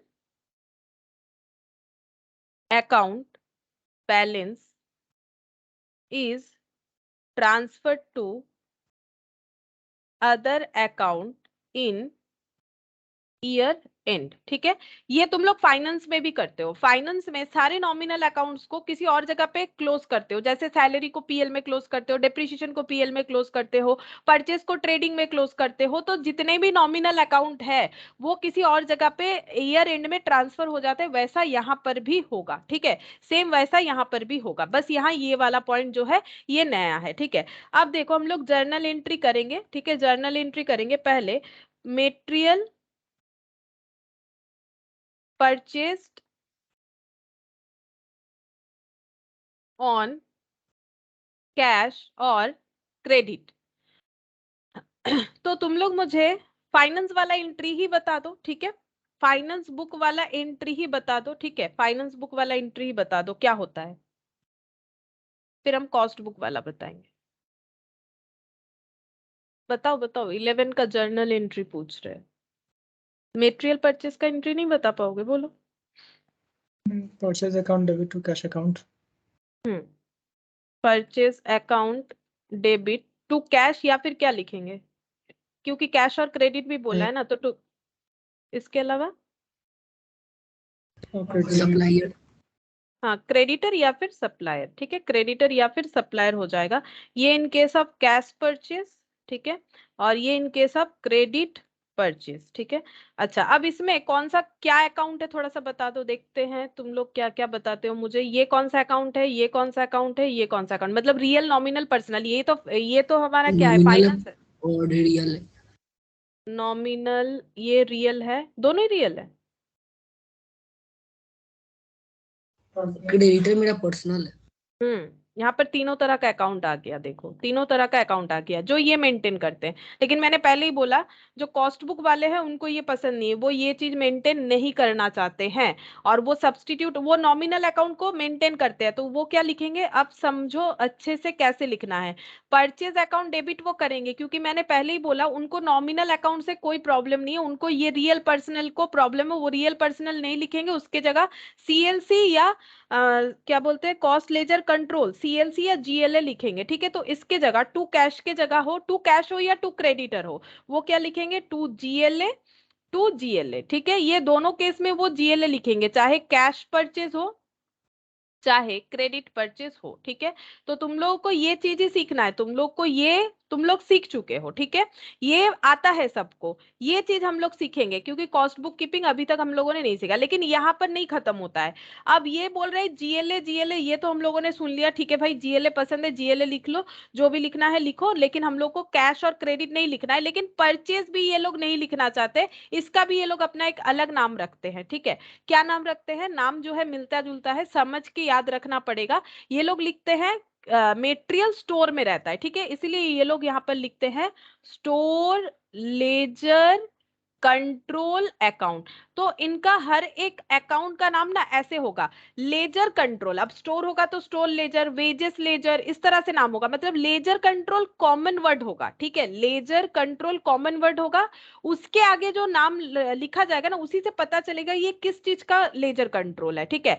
store ledger control account, अब क्यों लेजर कंट्रोल लिखते हैं, एक तो ये लेजर बनेगा, ठीक है, क्योंकि कॉस्टिंग में ज्यादा लेजर यूज नहीं होता है। तुम लोग अभी तक देखो मेटेरियल पढ़े हैं हम लोग, ठीक है, लेबर पढ़े हैं हम लोग, ओवरहेड पढ़े हैं, कहीं पर भी हम लोगों ने डेबिट क्रेडिट नहीं किया, ठीक है। तो हम लोग स्टेटमेंट फॉर्मेट में बनाते हैं, तो इसीलिए यह लेजर। और कंट्रोल क्यों? क्योंकि कॉस्ट को कंट्रोल करने के लिए ही तो कॉस्टिंग किया जाता है, इसीलिए यहाँ पर ये लोग नाम यूज करते हैं समथिंग लेजर कंट्रोल अकाउंट, ठीक है। अब ये चीज तुम लोग को याद रखना है, तो ये भी नहीं लिखना है store ledger control account debit to GLA होगा, ठीक है। अब GLA इनके सब कैश परचेज, इनके सब क्रेडिट परचेज, बोथ यही होगा, मतलब एक्चुअली ये वाला याद रखना है, ठीक है। ये चीज तुम लोग को याद रखना है कि कैसे करके लिखा जाएगा, ठीक है। अच्छा, अब नेक्स्ट और एक जर्नल एंट्री देखते हैं।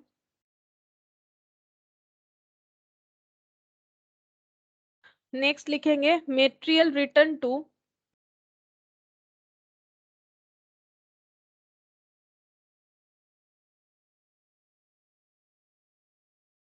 सप्लायर, ठीक है।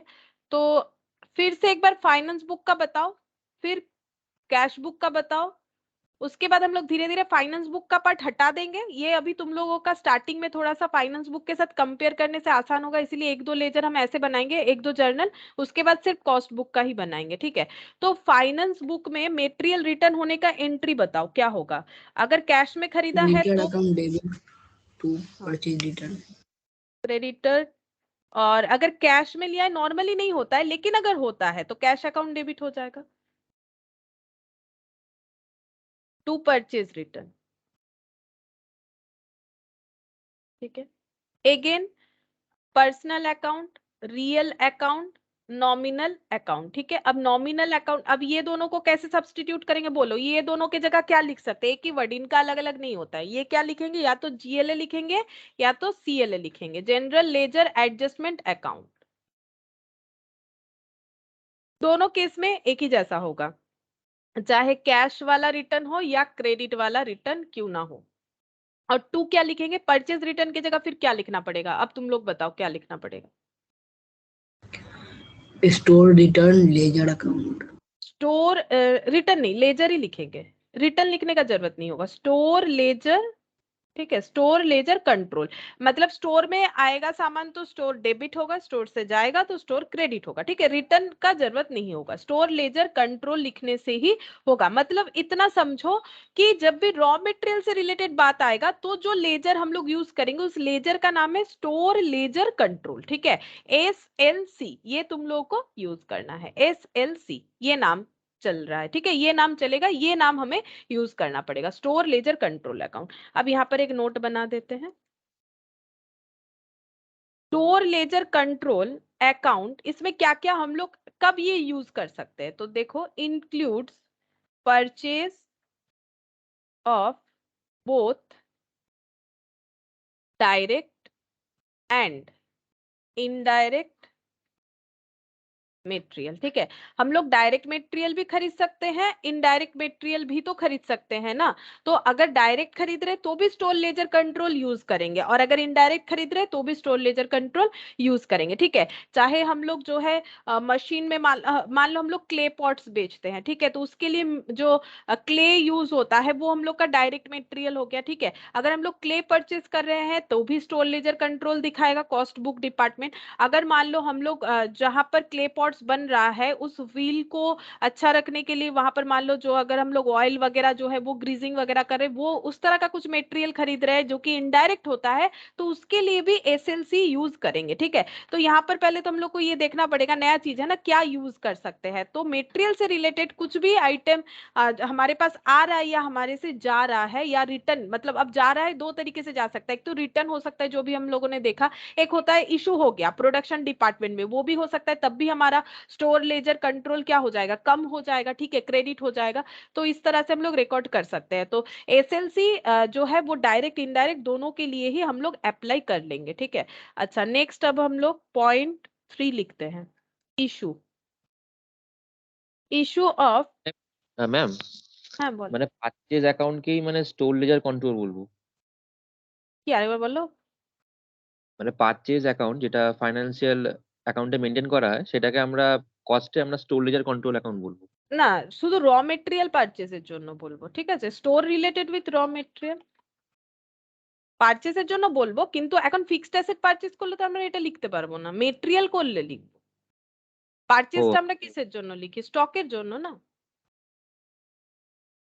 তুমি যদি এখন ফিক্সড অ্যাসেट, তুমি এখন একটা प्लांट मशीनरी কেনো তাহলে তো আর লিখতে পারবে না। प्लांट मशीनरी खरीदने से क्या होगा बोलो? अच्छा पॉइंट है, बोलो। प्लांट मशीनरी मान लो फिक्स्ड एसेट खरीदे हो, तो fixed asset to asset cash. Account debit to cash. हाँ, ये तो हो गया। ये कौन सा अकाउंट है? मतलब रियल, नॉमिनल, पर्सनल, ये तो फाइनेंस बुक के तरह किया ना। बोलो ये कौन सा अकाउंट है? रियल। रियल नहीं है? ये भी रियल है। तो इसको सब्स्टिट्यूट कैसे करेंगे? अभी बताया था रियल अकाउंट को कैसे सब्स्टिट्यूट करना है। रियल और पर्सनल ये लोग लिखते नहीं है ना, इसको किससे एंट्री करना पड़ेगा? जीएलए या फिर सीएलए। जीएलए टू जीएलए ये हो जाएगा, ठीक है। तो store ledger not for purchase, मतलब not for any purchase, only for raw material purchase. बोलो क्लियर हुआ बात? Yes ma'am. तो देखना पड़ेगा रियल है कि नॉमिनल है कि पर्सनल है, ठीक है। तो issue of direct material to production. अच्छा, अब प्रोडक्शन में हम लोग डायरेक्ट मटेरियल भेजना चाहते, ठीक है। अब हम सिर्फ कॉस्ट बुक का ही दिखाएंगे, दो बुक्स दिखाएंगे तो काफी टाइम लगेगा, ठीक है। तो मुझे बताओ कि अगर हम लोग रॉ मटेरियल को प्रोडक्शन डिपार्टमेंट में ट्रांसफर कर रहे हैं, ठीक है, तो तुम लोग अब कॉस्ट बुक की तरह सोच सकते हो, थोड़ा सा दिमाग लगाओ, बता सकते हो कि अगर हम लोग प्रोडक्शन में रॉ मटेरियल भेज रहे हैं तो प्रैक्टिकली क्या हो रहा है? गोडाउन से रॉ मटेरियल लिया जा रहा है और उसको फैक्ट्री में भेजा जा रहा है। तो अगर गोडाउन से मटेरियल चला जाएगा तो मटेरियल मेरा कम हुआ, तो फिर क्रेडिट क्या होगा? बोलो, बोल सकते हो, बोलो। अभी तो मैंने, देखो अभी थोड़ी देर पहले तुम लोग को ये हिंट्स भी मैंने दिया था, तुम लोग ध्यान से सुन नहीं रहे हो मेरे बात को। मैंने बोला था कि हम लोग मटेरियल मेरा कम हो सकता है। कैसे हो सकता है? मैंने रिटर्न कर दिया, मैंने प्रोडक्शन के लिए भेज दिया, अभी तो बताया। तो तुम लोग अगर मेरा बात सुन रहे हो ध्यान से तो मुझे बोलो ना। अगर हम लोग जो है प्रोडक्शन के लिए भेज रहे हैं, मैंने तो बोला कि मैम मेरा raw GLA account debit to store ledger to store ledger control होगा, ठीक है। क्यों होगा? क्योंकि मेरा मटेरियल कम हो गया। लेकिन जीएलए क्यों होगा? जीएलए तब होता है अगर कोई रियल अकाउंट है या फिर पर्सनल अकाउंट है। अगर हम लोग प्रोडक्शन के लिए भेज रहे हैं तो यहाँ पर अब ऐसे सोचो, अगर प्रोडक्शन के लिए भेज रहे हैं, अब तो वो पूरा नहीं बना, रॉ मटेरियल और फिनिश गुड्स के मिडिल का पार्ट बन गया। अब मुझे बोलो, रॉ मटेरियल ये तो चला गया, अब रॉ मटेरियल अलग अलग प्रोसेस से मैन्युफैक्चर हो रहा है, लेकिन मैंने नहीं बोला कि फिनिश गुड्स हो गया, क्योंकि मैंने बोला कि इशू किया गया है। तो अभी वो कौन से कंडीशन में है? कॉस्ट शीट सोच के बताओ, अभी वो कौन से कंडीशन में? ना वो रॉ मटेरियल है, ना वो work in finish, process. Work in progress में है। तो इसे हम लोग लिखेंगे work in progress control account debit होगा, ठीक है। जीएलए सीएलए क्यों होगा? जीएलए सीएलए नहीं होगा, ठीक है। यहाँ पर हमें क्या लिखना पड़ेगा? Work in progress. अब इसका फाइनेंस बुक का नहीं कर सकते वैसे भी, क्योंकि फाइनेंस वाला प्रोडक्शन के लिए नहीं भेजता है, ठीक है। तो यहाँ पर क्या हो जाएगा? इसका मतलब समझ में आ रहा है, जब हमारा प्रोडक्शन से रिलेटेड लेजर होगा तब हम लोग उसको बोलेंगे work in progress ledger control account, ठीक है। Work in progress ledger control account to store ledger control, ठीक है। थोड़ा पढ़ना पड़ेगा, धीरे धीरे पढ़ोगे तो समझ के याद हो जाएगा, ठीक है। जैसे तुम लोग 11-12 में जर्नल याद करते हो उस तरह से ये भी याद हो जाएगा, लेकिन हाँ लॉजिकली सोचना पड़ेगा, नहीं तो फिर गड़बड़ हो जाएगा कि कहाँ पर क्या लिखना पड़ेगा। अच्छा, फिर बताने का कोशिश करो। 4th नंबर,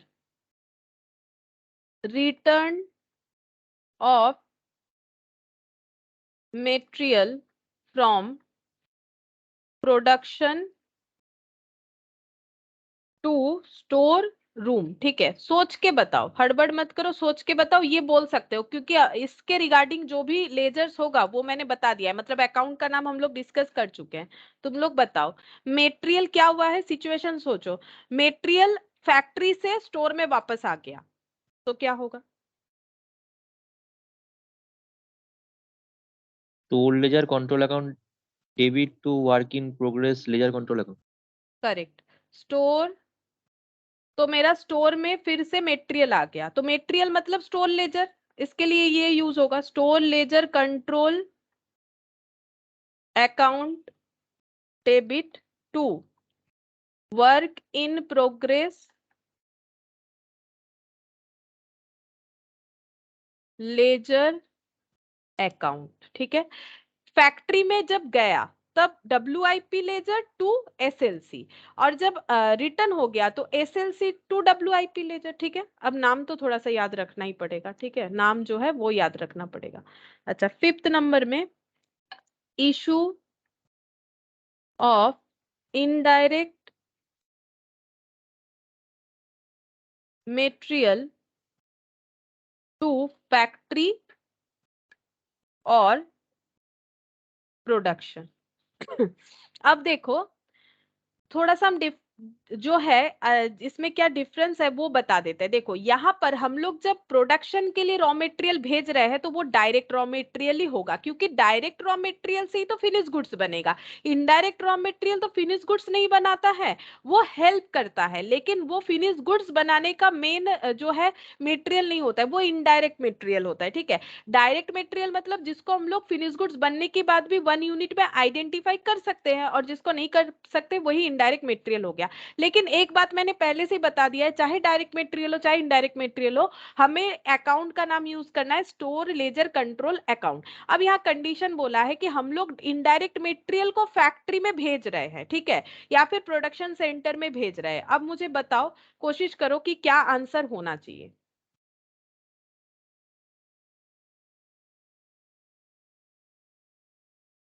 डेबिट क्रेडिट कुछ तो एक बता सकते हो।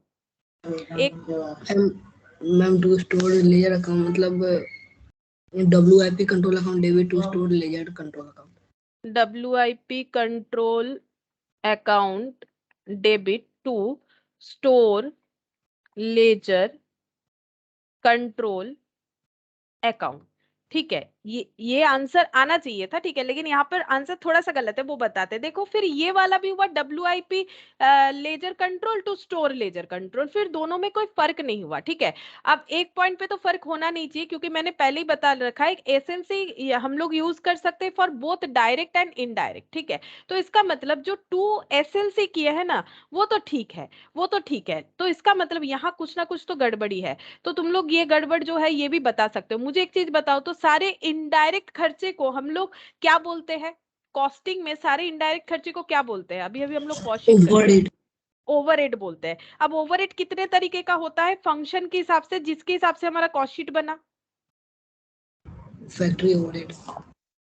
बस एक ही होता है। Factory overhead, administration overhead, office administration overhead. हाँ, ऑफिस एंड एडमिनिस्ट्रेशन, हाँ, सेलिंग डिस्ट्रीब्यूशन ओवरहेड। ठीक है, अब मुझे ये बताओ, अगर ये इनडायरेक्ट मटेरियल है तो ये रिलेटेड विथ ओवरहेड है। अब कौन सा ओवरहेड है? Factory overhead. Factory overhead. ठीक है, अब क्या करना है, इसको जस्ट ऐसे काट देंगे। तुम लोग भी काट के लिख सकते हो ताकि तुम लोग को याद रहे कि क्या हमें लिखना चाहिए। तो हम लोग यहाँ पर नया लेजर का नाम लिखेंगे, इसको हम लोग लिखेंगे फैक्ट्री ओवरहेड कंट्रोल। ठीक है, क्या लिखेंगे? Factory overhead control account debit. ठीक है, ये नाम नहीं लिखना है। क्यों नहीं लिखना है वो भी मैंने समझा दिया, बिकॉज ये डायरेक्ट खर्चा है हम, लेकिन ये तो इनडायरेक्ट मटेरियल का बात कर रहा है। डायरेक्ट यानी जो फैक्ट्री में जाके रॉ मटेरियल से फिनिश गुड्स बनने वाला है, लेकिन इनडायरेक्ट का होगा तो इनडायरेक्ट इतने तरह का होता है। अब जो सूटेबल होगा हमारे कंडीशन, तो हमारा मटेरियल बोला है तो मटेरियल रिलेटेड विथ फैक्ट्री होगा, ना तो सेलिंग डिस्ट्रीब्यूशन होगा, ना तो फैक्ट्री ओवरहेड होगा। इसीलिए हम लोग लिखेंगे फैक्ट्री ओवरहेड। ठीक है, और ओवरहेड का मतलब होता है ऑल इनडायरेक्ट एक्सपेंसेस। ये तुम लोग को पता था। ठीक है, ये नॉन फैक्ट था, बट इसका यूज भी तो करना है, जो पता है उसका यूज भी करना है। तो ये हो गया। अच्छा, अब नेक्स्ट हम लोग 6 नंबर पे चलते हैं। ফ্যাক্টরি ওভারেড লেজার কন্ট্রোল হবে নাকি শুধুমাত্র? হ্যাঁ, লেজার কথাটা লিখতে পারো, ফ্যাক্টরি ওভারহেড ওই লেজার, হ্যাঁ লেজার লিখতে পারো, লেজার সব জায়গাতেই লেখে। ठीक है, चल लेजर हर जगह पे लिखा जाता है, फैक्ट्री ओवरहेड लेजर कंट्रोल, या फिर अगर सिर्फ भी कंट्रोल लिखते हो कोई प्रॉब्लम नहीं है, लेकिन थोड़ा सा हमें पूरा नाम लिखना पड़ेगा। जैसे स्टोर कंट्रोल भी लिख देते हैं कभी कभी, तो ऐसा नहीं कि उसके लिए काट देगा, लेकिन पूरा नाम है स्टोर लेजर कंट्रोल। ठीक है, और पूरा नाम है फैक्ट्री ओवरहेड लेजर कंट्रोल। अब अगर फैक्ट्री ओवरहेड कंट्रोल भी लिख देते हैं, इट्स ओके, कोई प्रॉब्लम नहीं है, लेकिन एकदम शॉर्टकट नहीं लिख सकते। ठीक है, लेजर थोड़ा बहुत इधर उधर लिख देते, कोई प्रॉब्लम नहीं है। तो ये बहुत बड़ा है, इसीलिए मैंने मेरे से लेजर छूट गया, लेजर लिख सकते हो, ठीक है। अच्छा, issue of indirect material to office, जैसे कि एग्जाम्पल, एक्सपेंसेस लिख दिया मैंने, एग्जाम्पल जैसे कि मान लो स्टेशनरी,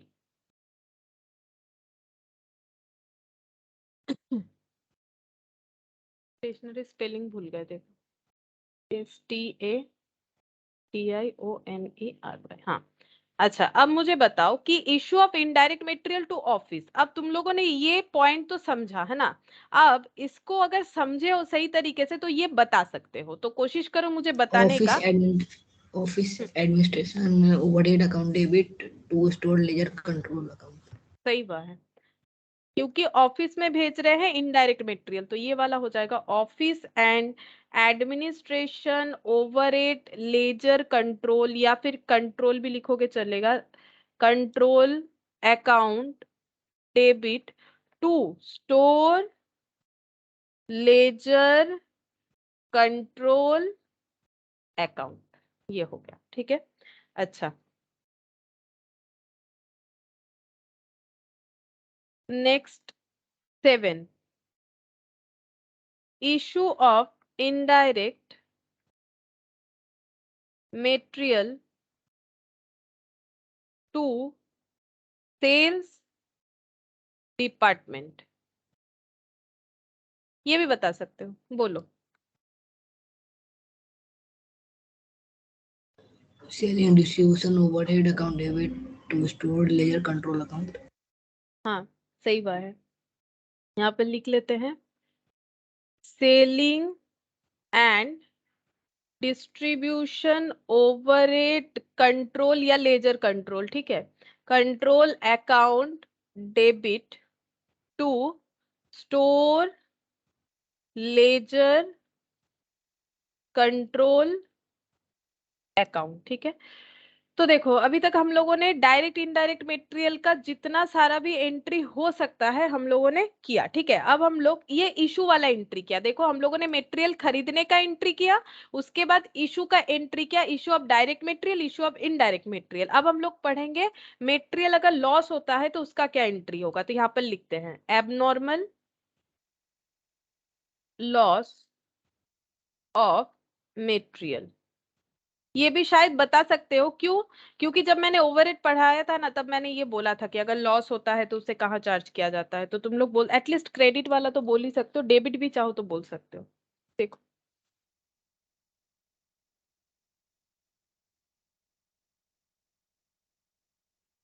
बोलो। Costing PL account debit. Correct, costing PL account debit to material loss हुआ तो मटेरियल चला गया, store ledger control account. Correct, store laser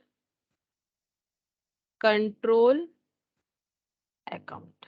देखो ये तुम लोग को पता था, ठीक है। लॉस होता है तो हम लोग, एबनॉर्मल लॉस होता है तो हम लोग उसे कॉस्टिंग पीएल में दिखाते हैं। अब नॉर्मल लॉस,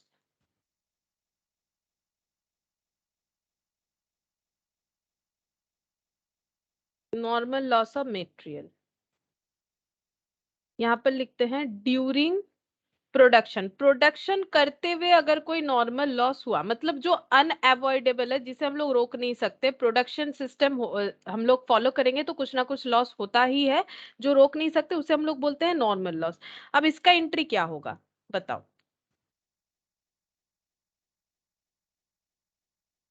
देखो इसको हम बताते हैं, इसको हम लोग दो पार्ट में कर सकते हैं, ठीक है। एक नेट एंट्री हो सकता है, एक दो एंट्री करने के बाद एक नेट एंट्री, मतलब हम लोग दो प्रोसेस फॉलो कर सकती है, या तो ये दो एंट्री देंगे या फिर एक एंट्री देंगे। तो सिंगल एंट्री क्या हो सकता है बोल सकते हो, अगर देखो हम लोग के पास से मटेरियल यहाँ भी जा रहा है तो टू स्टोर लेजर कंट्रोल तो होगा ही, ठीक है। टू स्टोर लेजर कंट्रोल होगा, जैसे एबनॉर्मल लॉस में हुआ वो तो होगा ही, क्योंकि मटेरियल हमारे पास से चला जा रहा है। लेकिन यहाँ कॉस्टिंग पीएल डेबिट क्या, क्योंकि ये लॉस हम लोग अपना बेयर करेंगे, कस्टमर पे चार्ज नहीं कर सकते। लेकिन अगर हम लोग नॉर्मल लॉस होता है तो कस्टमर पे चार्ज करते हैं, और प्रोडक्शन के टाइम हुआ तो कहाँ जोड़ेंगे इस खर्चे को, कहाँ डेबिट करेंगे? अगर प्रोडक्शन करते हुए लॉस हो गया तो कहाँ इस खर्चे को डेबिट करेंगे, बोल सकते हो? WIP में, ठीक है। WIP मतलब work in progress ledger control में, मतलब प्रोडक्शन में ऐड कर दिया। लेजर कंट्रोल अकाउंट डेबिट, ठीक है। ये तो मैंने नेट एंट्री बता दिया, लेकिन इसका एक्चुअली 2 एंट्री के बाद ये नेट एंट्री हुआ है, ठीक है। लेकिन हम लोग को ये ही वाला चाहिए, तो मैंने पहले ये बता दिया। अब एक बार बता देते हैं, देखो पहले जो है मेटेरियल चला गया, ठीक है, और एक स्टोर एडजस्टमेंट अकाउंट भी बनता है, ठीक है, जहां पर हम लोग स्टोर के डेटा को एडजस्ट करते हैं, उसके लिए स्टोर एडजस्टमेंट अकाउंट डेबिट, ठीक है, टू स्टोर लेजर कंट्रोल। और उसके बाद क्या हो जाएगा, WIP अकाउंट डेबिट, मतलब WIP लेजर कंट्रोल, ठीक है, इसको हम लोग ऐसे लिख देते हैं, WIP लेजर कंट्रोल अकाउंट, तुम लोग पूरा चाहो तो लिख लो, WIP ledger control account debit to हो जाएगा स्टोर एडजस्टमेंट, ठीक है। अभी तक मैंने तुम लोग को स्टोर एडजस्टमेंट वाला लेजर नहीं बताया था, क्योंकि इसका उतना नीड नहीं होता है, तुम लोगों को स्टोर लेजर कंट्रोल ही दिखेगा। लेकिन स्टोर लेजर कंट्रोल स्टोर को मेंटेन करने के लिए बनाया जाता है कि उसमें कितना मटेरियल आ रहा है, कितना मटेरियल जा रहा है, और इसमें और एक सब अकाउंट भी बना सकते हैं, जैसे कि स्टोर एडजस्टमेंट अकाउंट। तो यहाँ पर देखो क्या हुआ, बेसिकली स्टोर एडजस्टमेंट अकाउंट और स्टोर एडजस्टमेंट अकाउंट ये हम लोग का कैंसिल आउट हो गया, बचा क्या, WIP ledger control to store ledger control. हमें यही वाला चाहिए, हमें ये नहीं चाहिए, ठीक है, अलग अलग हमें दिखाने का जरूरत नहीं। लेकिन कभी अगर क्वेश्चन में एडजस्टमेंट दे दे, नॉर्मली नहीं देता है, अगर दे दे तो हम लोग ये वाला अकाउंट फॉलो कर सकते हैं, ठीक है। एक्चुअली कॉस्ट अकाउंटेंट क्या करते हैं, वो अपने हिसाब से नाम जो है यहाँ पर डिफाइन कर लेते हैं, स्टोर का adjustment, store adjustment laser account, ठीक है। तो यहाँ पर देखो मेन बात क्या है, मेरा लॉस हुआ है मेटेरियल का, तो मेरा मेटेरियल तो कम होगा ही होगा, तो यहाँ भी स्टोर लेजर कंट्रोल क्रेडिट होगा, यहाँ भी स्टोर लेजर कंट्रोल क्रेडिट होगा। बट ये है नॉर्मल लॉस, नॉर्मल लॉस हम लोग कस्टमर से चार्ज कर सकते हैं, मतलब प्रोडक्शन के प्राइस में ऐड कर देंगे, मतलब हमारा सेमी फिनिश गुड्स का जितना भी कॉस्ट है वो और भी बढ़ सकता है, और भी बढ़ा सकते हैं। तो WIP में जितना भी हमारा अमाउंट जो है दिख रहा है एज अ कॉस्ट, वो और भी हम लोग ऐड कर देंगे। जैसे तुम लोग अगर फिक्स्ड एसेट खरीदते हो, उसका इंस्टॉलेशन भी कैसे करते हो, ऐड करते हो, जैसे फिक्स्ड एसेट खरीदा तो fixed asset account debit to cash कर देते हो, ठीक है। और इसमें मान लो इंस्टॉलेशन का खर्चा किया, तो ऐसे नहीं लिखते हो इंस्टॉलेशन टू कैश, क्या लिखते हो, फिक्स्ड एसेट टू कैश, मतलब वहीं पर चार्ज किया, मतलब फिक्स्ड एसेट का कॉस्ट बढ़ा दिया, जस्ट लाइक दैट कि हम लोग WIP का कॉस्ट बढ़ा देते हैं, ठीक है। नॉर्मल लॉस होने पे इस तरह से करते हैं, और इसको अगर हम लोग 2 पार्ट में देखें तो वो इस तरह से होगा, लेकिन हमें यही वाला ज्यादा इंपॉर्टेंट है, ये याद रखना जरूरी है। अच्छा, अब हम लोग 10th नंबर एंट्री देखते हैं।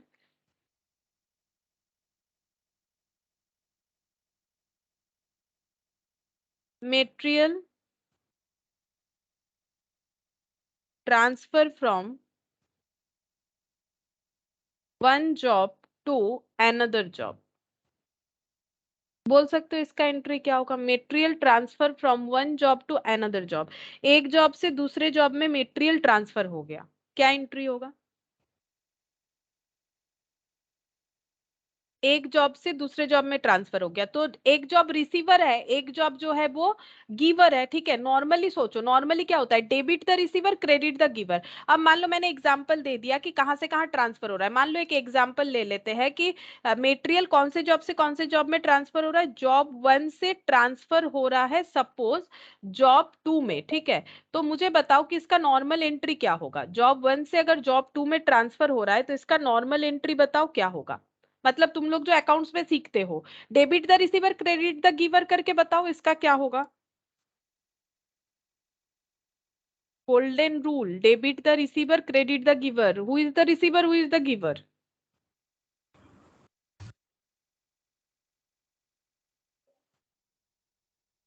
Job 1 receiver, job 2 giver. Debit the receiver, job 1 account ये ट्रांसफर कर रहा है, तो जॉब 2 रिसीवर हो गया ना, जॉब 2 अकाउंट डेबिट टू क्या हो जाएगा, जॉब 1, ठीक है। ये हो गया ट्रांसफर वाला एंट्री, बट हम लोग को तो यहाँ ऐसा नहीं लिखना है ना, हमें क्या लिखना पड़ेगा, एक जॉब से दूसरे जॉब में जा रहा है, ठीक है, तो मेटेरियल ट्रांसफर हो रहा है, जॉब मतलब जहां पर काम चल रहा है, तो फिर जहां पर काम चल रहा है वो फैक्ट्री है, फैक्ट्री के खर्चे को हम लोग कैसे लिखते हैं, मतलब फैक्ट्री में कुछ प्रोडक्शन हो रहा है लेकिन वो फिनिश गुड्स नहीं हुआ है, तो उसका नाम क्या देते हैं, ये तो नहीं चलेगा ना, हम लोग फाइनल आंसर लिखेंगे, बोलो, WIP लेजर कंट्रोल अकाउंट क्या हो जाएगा, डेबिट, ठीक है। अब यहाँ पर ब्रैकेट में लिख सकते हैं जॉब 2, और 2 क्या हो जाएगा, WIP लेजर, मतलब एक फैक्ट्री से दूसरे फैक्ट्री में जा रहा है। मतलब हो सकता है एक फैक्ट्री से दूसरा फैक्ट्री, या फिर एक ही फैक्ट्री के अंडर एक जगह से दूसरे जगह में, मतलब एक जॉब जहां परफॉर्म हो रहा है वहां से दूसरे वाले जॉब में जा रहा है। तो 2 WIP लेजर कंट्रोल जॉब 1, ठीक है, ये वाला होगा। ये मेन आंसर है, ये आंसर नहीं है। ये तो नॉर्मली मैंने जो फाइनेंस अकाउंट में होता है उस तरह से बता दिया, debit the receiver credit the giver, but यहाँ पर तुम लोग को इस तरह से लिखना पड़ेगा, जॉब 2 टू जॉब 1 डायरेक्ट नहीं लिख पाओगे, WIP ledger control to WIP ledger control. But इसका मतलब ये नहीं है कि मैंने गलत लिखा है, दोनों एक जैसा लिख दिया। इसका मतलब ये है कि एक जॉब के WIP लेजर से दूसरे जॉब के WIP लेजर में मेटेरियल ट्रांसफर हो रहा है, ठीक है। अच्छा 11, मेटेरियल specifically purchased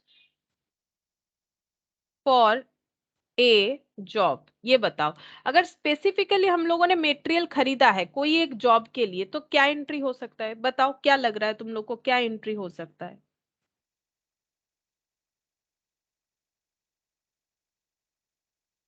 जॉब मतलब लेकिन काम स्टार्ट हो गया है ना। तो कोई एक जॉब के लिए हम लोगों ने बोलो। WIP account debit. WIP ledger control,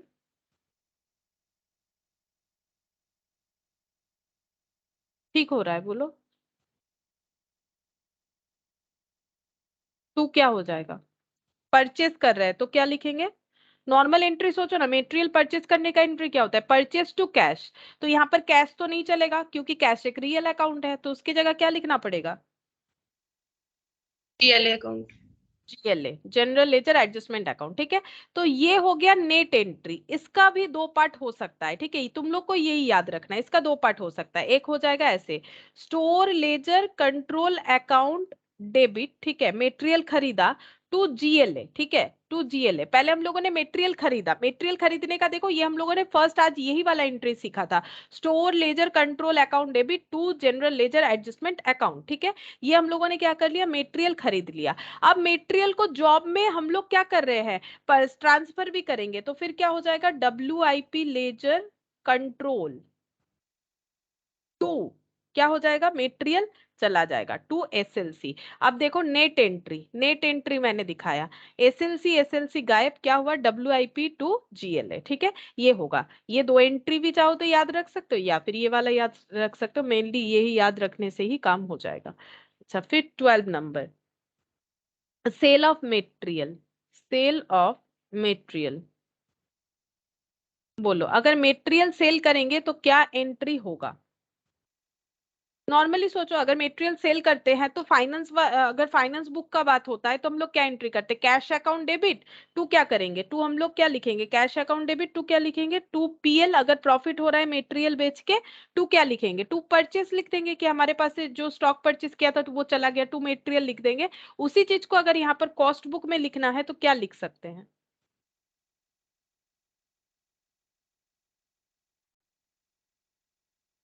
बोलो क्या लिख सकते हैं।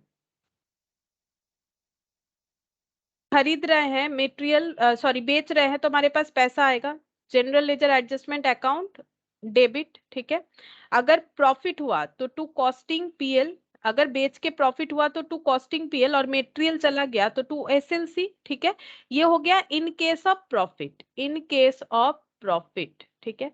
और अगर लॉस हुआ, लॉस भी तो हो सकता है, अगर लॉस हुआ तो general ledger adjustment account debit, हमारे पास पैसा आया, ठीक है। फिर कॉस्टिंग PL डेबिट, हमारा लॉस हुआ बेच के, कॉस्टिंग PL डेबिट, ठीक है। टू क्या हो जाएगा, स्टोर लेजर कंट्रोल, हमारे पास से मेटेरियल चला गया, ये हो गया in case of loss on sale, ठीक है। अगर बेच के लॉस हुआ तो ऐसे, और अगर बेच के प्रॉफिट हुआ in case of profit on sale, अगर बेच के प्रॉफिट हुआ तो ये वाला एंट्री हो जाएगा, ठीक है। अच्छा अब देखो मेटेरियल का सारा हो गया, मेटेरियल का 12 एंट्रीज होता है लगभग, तो ये 12 एंट्रीज ही मैंने सिखा दिया, ठीक है। अब हम लोग वेजेस का चलते हैं कि वेजेस को पेमेंट वगैरह करेंगे तो कैसे एंट्री होगा। तो वेजेस के लिए फिर से 1 पॉइंट से स्टार्ट करते हैं, ठीक है। वेजेस या फिर लेबर, ठीक है।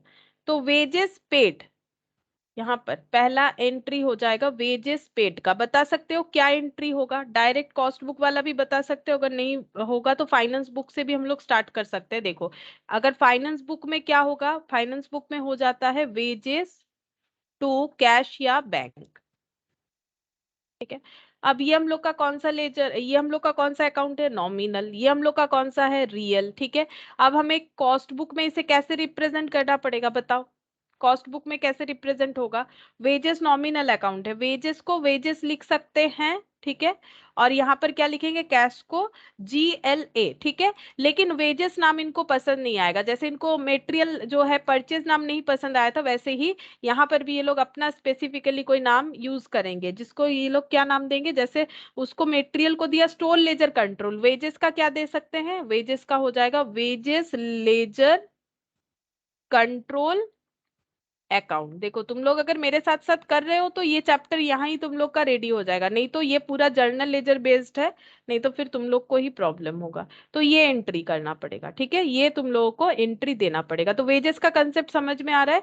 वेजेस लेजर कंट्रोल ये लैंग्वेज यूज होगा, ठीक है। अब सारा का सारा वेजेस से रिलेटेड एंट्रीज हम लोग करेंगे। वेजेस आउटस्टैंडिंग, इसका मुझे वेजेस आउटस्टैंडिंग का मुझे पहले फाइनेंस बुक का ही एंट्री बताओ, यही वाला कभी कभी तुम लोगों से गलत हो सकता है। मुझे बताओ फाइनेंस वाला वेजेस आउटस्टैंडिंग का एंट्री क्या होता है? कॉस्ट वाला तो बाद में बता देना। बता सकते हो आउटस्टैंडिंग एक्सपेंसेस का एंट्री? ये सब 11 का चीज है। Wages wages account debit to क्या हो जाएगा? To outstanding wages. अब ये बताओ ये कौन सा अकाउंट है? ये तो नॉमिनल दिख रहा है, ये क्या अकाउंट है बोल सकते हो? अगर आउटस्टैंडिंग रहता है तो ये अकाउंट क्या अकाउंट रिप्रेजेंट करता है? Outstanding personal. अकाउंट कौन सा? पर्सनल, करेक्ट, पर्सनल अकाउंट होता है, ठीक है। आउटस्टैंडिंग जब भी होता है तो हमें उस पर्सन का नाम लिखना जरूरी हो जाता है, ठीक है। अब हम लोग यहाँ पर कॉस्ट बुक में देखते हैं क्या लिखेंगे। तो वेजेस को तो वेजेस कंट्रोल लिखा जाता है, यहाँ पर लिखते हैं वेजेस को लिखेंगे वेजेस लेजर कंट्रोल, ठीक है, wages ledger control account debit. और आउटस्टैंडिंग वेजेस को क्या लिखेंगे? आउटस्टैंडिंग को हम लोग यहाँ पर GLA से ही दिखाना पड़ता है, ठीक है, क्योंकि ये कौन सा है? पर्सनल। और मैंने क्या बोला? रियल पर्सनल जो भी अकाउंट आएगा उसको हम लोग GLA से सब्सटीट्यूट कर देंगे, ठीक है, जनरल लेजर एडजस्टमेंट से सब्सटीट्यूट कर देंगे, इसीलिए इसका एंट्री हो जाएगा टू GLA, ठीक है। अच्छा अब थर्ड नंबर एंट्री पे चलते हैं। Allocation of direct and indirect labour, ठीक है, हम एक साथ ही दिखा देते हैं। जैसे मैंने मेटेरियल का अलग अलग दिखाया था, अब तुम लोग थोड़ा थोड़ा समझ रहे हो तो हम यहाँ पर एक साथ ही दिखा देते हैं। Allocation of direct and indirect wages, ठीक है। तो मतलब एंट्री अलग ही दिखाएंगे, इसी के अंडर दिखा देते हैं, ठीक है। तो अगर हम लोग डायरेक्ट वाला कर रहे हैं, ठीक है, डायरेक्ट वेजेस पे कर रहे हैं तो क्या एंट्री होगा, और अगर इनडायरेक्ट कर रहे हैं तो क्या एंट्री होगा? तो डायरेक्ट करने से डायरेक्ट का क्या एंट्री हो जाएगा? अगर हम लोग वेजेस पे कर रहे हैं तो टू कैश होगा, वेजेस टू कैश होगा। तो टू कैश के जगह क्या लिखेंगे? सॉरी टू कैश बोल रहे हैं, हम लोगों ने यहाँ पर एलोकेट किया है, पेमेंट तो कर दिया। एलोकेट का मतलब होता है कि प्रोडक्शन में चार्ज करना, ठीक है। तो अगर हम लोग प्रोडक्शन में चार्ज कर रहे हैं तो हमें यहाँ पर क्या एंट्री करना पड़ेगा? WIP ledger control account debit, ठीक है। मतलब प्रोडक्शन कॉस्ट में चार्ज कर रहे हो तो फिर डायरेक्ट है तो फिर WIP ledger control account debit to क्या हो जाएगा? टू हो जाएगा वेजेस लेजर कंट्रोल, ठीक है, वेजेस लेजर कंट्रोल अकाउंट। और अगर इनडायरेक्ट हुआ तब क्या होगा? इनडायरेक्ट होने से क्या क्या हो सकता है? हम लोग इनडायरेक्ट लेबर कहाँ कहाँ पे कर सकते हैं? हम लोग फैक्ट्री के लिए इनडायरेक्ट लेबर पे कर सकते हैं, ये देखो, हम लोग फैक्ट्री के लिए पे कर सकते हैं, एडमिनिस्ट्रेशन के लिए, सेलिंग डिस्ट्रीब्यूशन के लिए। देखो मैंने अलग अलग यहाँ पर लिख के दिखाया था, अब हम तीनों को कंबाइनली लिख के दिखा देते हैं। तो क्या क्या लिख सकते हैं बोल सकते हो?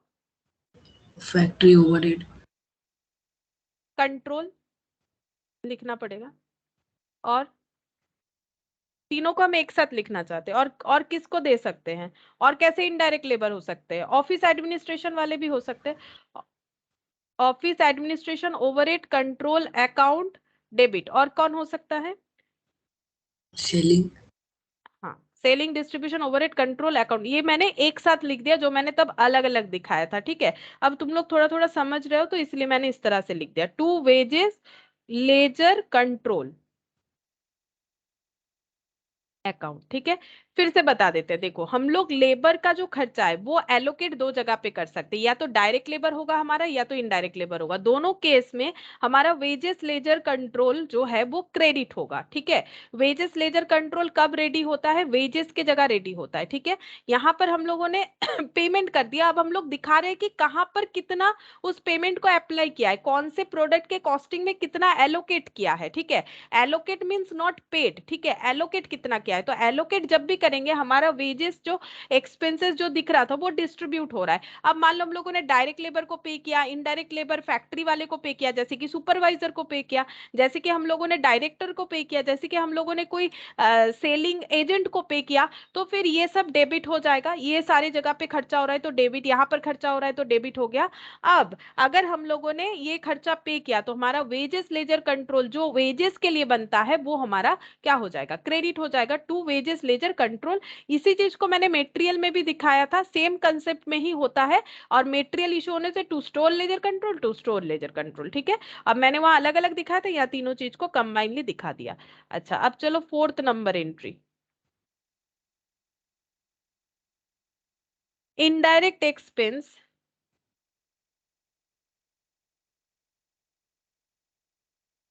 इन इनकट, इनडायरेक्ट एक्सपेंस इनकट और फैक्ट्री ओवरहेड इनकट।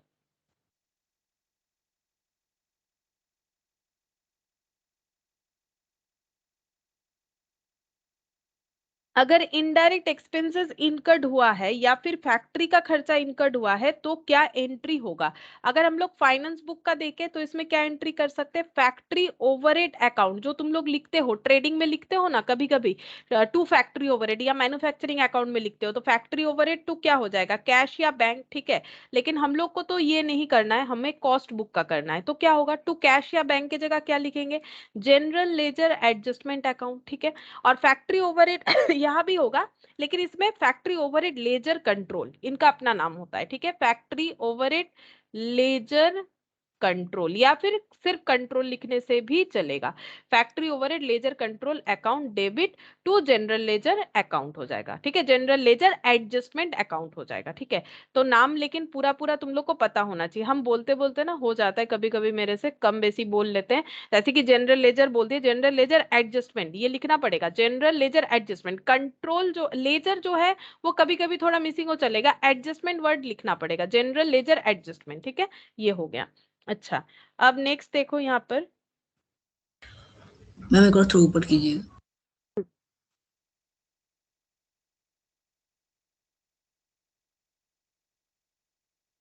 यस मैम, हो गया। ये हो गया फैक्ट्री ओवरहेड पे किया हम लोगों ने, देखो क्या लिखा था, फैक्ट्री ओवरहेड इनकर्ड। अब हम लोग लिखेंगे factory overhead absorbed in production, मतलब कितना कौन से प्रोडक्ट में चार्ज किया, ठीक है। तो यहाँ पर लिखेंगे factory overhead absorbed to production, इसका एंट्री क्या होगा, factory overhead absorbed in production, production में चार्ज कर रहे हैं, तो WIP, WIP ledger control account debit. अब फैक्ट्री में चार्ज कर रहे हैं तो फैक्ट्री ओवरहेड लेजर कंट्रोल, जहां पर ये खर्चा इनकट कर रखा था वो बैलेंस कम होगा, to factory overhead ledger control, ठीक है। ये एंट्री हो जाएगा अगर factory overhead absorb to production हुआ। अब हम लोगों ने ये ओवरहेड में ऑलरेडी पढ़ रखा है कि एब्जॉर्प्शन हमारा दो तरह का हो सकता है, बोल सकते हो कैसा कैसा पढ़ा था हम लोगों ने, एब्जॉर्प्शन दो तरह का था। क्या एब्जॉर्प्शन था बोलो, हम लोगों ने कुछ सोचा था और खर्चा हमारा कम हुआ या खर्चा हमारा ज्यादा हुआ, उसके बेसिस पे हम लोग अंडर दो तरह, एब्जॉर्ब, ओवर एब्जॉर्ब। हाँ, दो तरह का एब्जॉर्प्शन पढ़ रखा था, ओवर एब्जॉर्प्शन, अंडर एब्जॉर्प्शन, और उसका ट्रीटमेंट भी पढ़ रखा था। मैंने एक पूरा चार्ट बना के दिया था तुम लोगों को, जहां पर मैंने लिखा था कि नॉर्मल हुआ कि एबनॉर्मल हुआ। बोलो याद आ रहा है कि नहीं? एब्जॉर्प्शन ओवर अंडर एब्जॉर्प्शन हो सकता है, लेकिन ये एब्जॉर्प्शन ओवर या अंडर क्यों हुआ? Because of the normal reasons, because of the abnormal reasons. Abnormal reasons होगा तो कहाँ चार्ज करना है, नॉर्मल रीजन होगा तो कहाँ चार्ज करना है, ये हम लोगों ने पढ़ा था। वही चीज अब हम लोग यहाँ पर एंट्री में देखेंगे। वहां पर मैंने बोला था अलग चैप्टर में हम लोग इसे पढ़ते हैं डिटेल्स में, तो अभी देखो यहाँ यही वाला वो चैप्टर है जहां पर डिटेल्स में देखेंगे।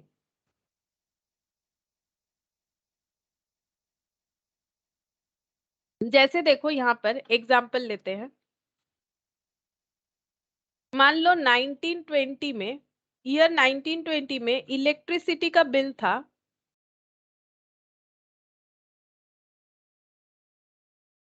5 लाख,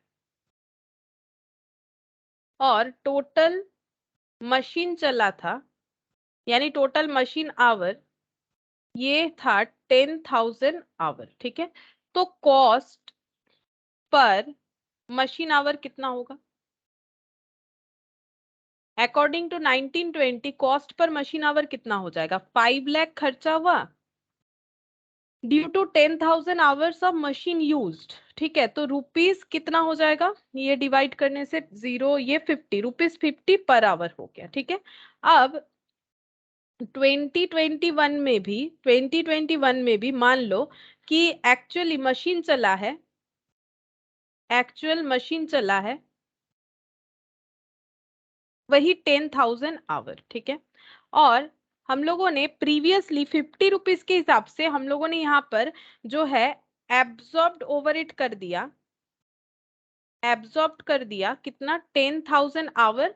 और प्रीवियसली हम लोगों ने देखा कि 1 घंटा मशीन चलने से 50 रुपए का खर्चा होता है, तो इस बार भी 50 रुपए का खर्चा यानी 5 लाख होगा। ठीक है, लेकिन जब इलेक्ट्रिसिटी का बिल आया, ठीक है, एक्चुअली जब बिल आया, एक्चुअली इलेक्ट्रिसिटी बिल जो है वो आया हम लोग का 5,50,000 का। ठीक है, तो बोलो ये कैसा एब्जॉर्प्शन किया हम लोगों ने, अंडर या ओवर? जो 50,000 का गैप दिख रहा है ये कौन सा एब्जॉर्प्शन है? हम लोगों ने सोचा था 5 लाख का अंडर खर्चा, अंडर एब्जॉर्प्शन। ठीक है, इसे हम लोग बोलेंगे अंडर एब्जॉर्प्शन। ठीक है, और अगर इलेक्ट्रिसिटी का बिल आया, सपोज यहां पर लिखते हैं, अगर इलेक्ट्रिसिटी का बिल आया ₹4,50,000, देन अगेन जो डिफरेंस हुआ वो हुआ 50,000, लेकिन इस बार जो एब्जॉर्प्शन का हुआ, मतलब जो डिफरेंस दिखा, उसका रीजन है ओवर एब्जॉर्प्शन। ठीक है, अब हमें इसका ट्रीटमेंट पढ़ना पड़ेगा, treatment of over and under absorption. ठीक है, तो 6th नंबर पॉइंट पे ये वाला हम लोग देखते हैं। ठीक है, 5th तक हम लोगों ने एंट्री लिखा था, अब 6th नंबर पॉइंट पे एंट्री करेंगे treatment of over and under absorption पे। तो यहां पर लिखते हैं ट्रीटमेंट ऑफ अंडर और ओवर एब्जॉर्प्शन। ये मैंने तब भी बताया था, अब फिर से एक बार बताते हैं क्योंकि मुझे एक बार बोलना ही पड़ेगा। तो अंडर और ओवर एब्जॉर्प्शन जो है उसका पहले हमें फाइंड आउट करना पड़ेगा रीजन। ठीक है, क्यों हुआ अंडर या ओवर एब्जॉर्प्शन, क्यों हुआ? एबनॉर्मल रीजन है कि नॉर्मल रीजन है? ठीक है, तो इसका 2 पार्ट करेंगे। अगेन यहाँ पर लिखेंगे ड्यू टू एबनॉर्मल रीजन और फॉल्टी प्लानिंग। ठीक है, जैसे मैंने बोला था कि एबनॉर्मल रीजंस का मतलब ये है कि अगर हमारा मिसमैनेजमेंट हुआ है, प्लान हमसे गलत हुआ है। ठीक है, तो ये अगर एबनॉर्मल रीजन हो रहा है तो हम लोग कैसे चार्ज करेंगे, और अगर नॉर्मल रीजन हो रहा है तो कैसे चार्ज करेंगे। ठीक है, तो पहले इसका एंट्री लिखते हैं। देखो यहाँ पर लिखेंगे पहले factory overhead control account debit to GLA। ये कौन सा एंट्री लिखा हम बताते हैं। पहले हम लोगों ने 5,50,000 का इलेक्ट्रिसिटी बिल पे किया। ठीक है, पहले हम लोगों ने 5,50,000 का इलेक्ट्रिसिटी बिल पे किया, तो ये हो गया 5,50,000 और ये हो गया 5,50,000। ये एंट्री हो गया पेमेंट का। फैक्ट्री ओवरहेड कंट्रोल मतलब एक्सपेंसेस टू कैश, ठीक है। तो एक्सपेंसेस कहां पर हुआ? फैक्ट्री में। Factory overhead control account debit to GLA, क्योंकि रियल अकाउंट है, पैसा गया, ठीक है। अच्छा, अब हम लोगों ने चार्ज कितना कर रखा था? हम लोगों ने लेकिन चार्ज कर रखा था 5 लाख प्रीवियस एस्टिमेशन के हिसाब से, और चार्ज करने का एंट्री होता है क्योंकि फैक्ट्री में हुआ है, प्रोडक्शन में हुआ है, तो WIP ledger control account debit to factory overhead ledger control या कंट्रोल, ठीक है। लेजर कंट्रोल या कंट्रोल, यहां पर हो जाएगा 5 लाख। इसको बोला जाता है अप्लाइड, ठीक है। हम लोगों ने इतना अप्लाई किया है बट इनकर्ड इतना हुआ था, ठीक है। इनकर्ड इतना हुआ था। अब जो डिफरेंस है वो 50,000 का है, क्योंकि वो एबनॉर्मल रीजन है, तो इसीलिए हम लोग इसे ट्रांसफर कहाँ करेंगे? कॉस्टिंग PL में। तो costing PL debit to factory overhead control, ठीक है, क्योंकि factory overhead control credit 5 lakh हुआ है, जबकि होना चाहिए 5,50,000। तो यहाँ पर बाकी 50,000 जो PL में जाएगा वो फैक्ट्री ओवरहेड कंट्रोल में जाएगा। ये अमाउंट तो मैंने जो एग्जांपल लिया उसके हिसाब से लिखा है, तुम लोग का क्वेश्चन में जो रहेगा तुम लोग को वो लिखना पड़ेगा, ठीक है। ये कंसेप्ट हुआ। अगर हम एंट्री, इसीलिए मैंने अमाउंट दिया ताकि ये समझने में आसानी हो जाए, ये वाला टॉपिक। तो पहले हम लोगों ने क्या किया? खर्चा पे कर दिया, लेकिन उसके पहले अप्लाइड भी कर रखा था 5 लाख, ठीक है। अब इलेक्ट्रिक बिल बाद में आया, तब पता चला कि 5 लाख नहीं, 5,50,000 का खर्चा है, तो 50,000 हम लोगों ने PL में डाल दिया। क्यों डाल दिया? क्योंकि हम लोगों का वो एबनॉर्मल रीजन की वजह से ये गलती हुआ है, ठीक है। ये जो हमारा अंडर एब्जॉर्प्शन हुआ है ड्यू टू एबनॉर्मल रीजन। अच्छा, अब हम लोग नेक्स्ट पॉइंट पे चलते हैं कि अगर हमारा मतलब नॉर्मल रीजन है, जैसे कि मार्केट में प्राइस वगैरह बढ़ गया या घट गया, तब क्या होगा, ठीक है। तो यहाँ पर लिखते हैं। अच्छा, इसमें ना एक नोट भी लिखना है मुझे इसके नीचे, ठीक है। इस पॉइंट के नीचे लिखेंगे, बाद में यहाँ पर हम लिखेंगे, तो तुम लोग इसके नीचे जगह है तो लिखो। हम एबनॉर्मल रीजन के नीचे एक नोट लिखवाना चाहते हैं, तुम लोग अपने हिसाब से प्रेजेंट कर लो, ठीक है, कॉपी में। तो नोट क्या लिखना है? हमें नोट लिखना है, इफ अंडर एब्जॉर्प्शन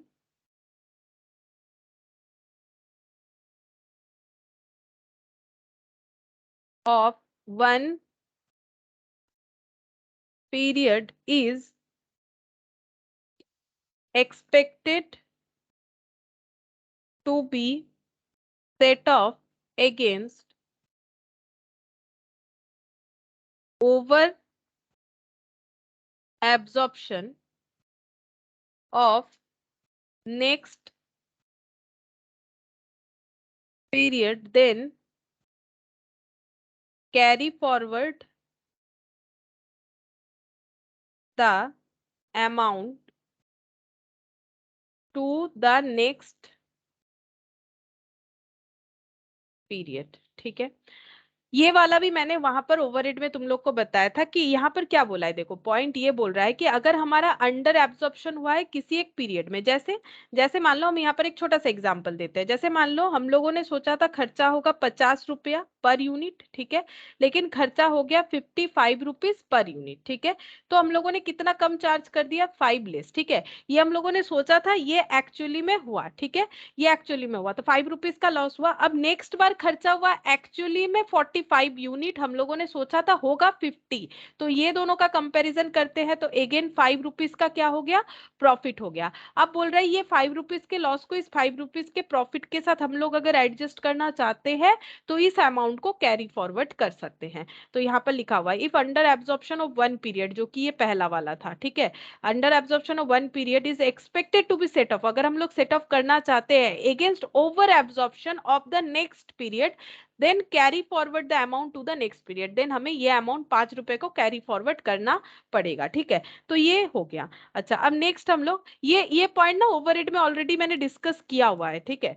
तो कब कैरी फॉरवर्ड करना है, नहीं करना है। अब हम लोग यहाँ पर पढ़ते हैं, ठीक है।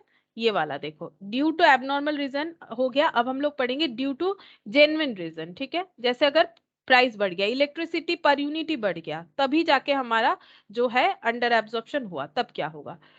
तो यहाँ पर लिखते हैं ड्यू टू जेन्युइन राइज और फॉल इन प्राइस। तो ये हो गया नॉर्मल रीजन।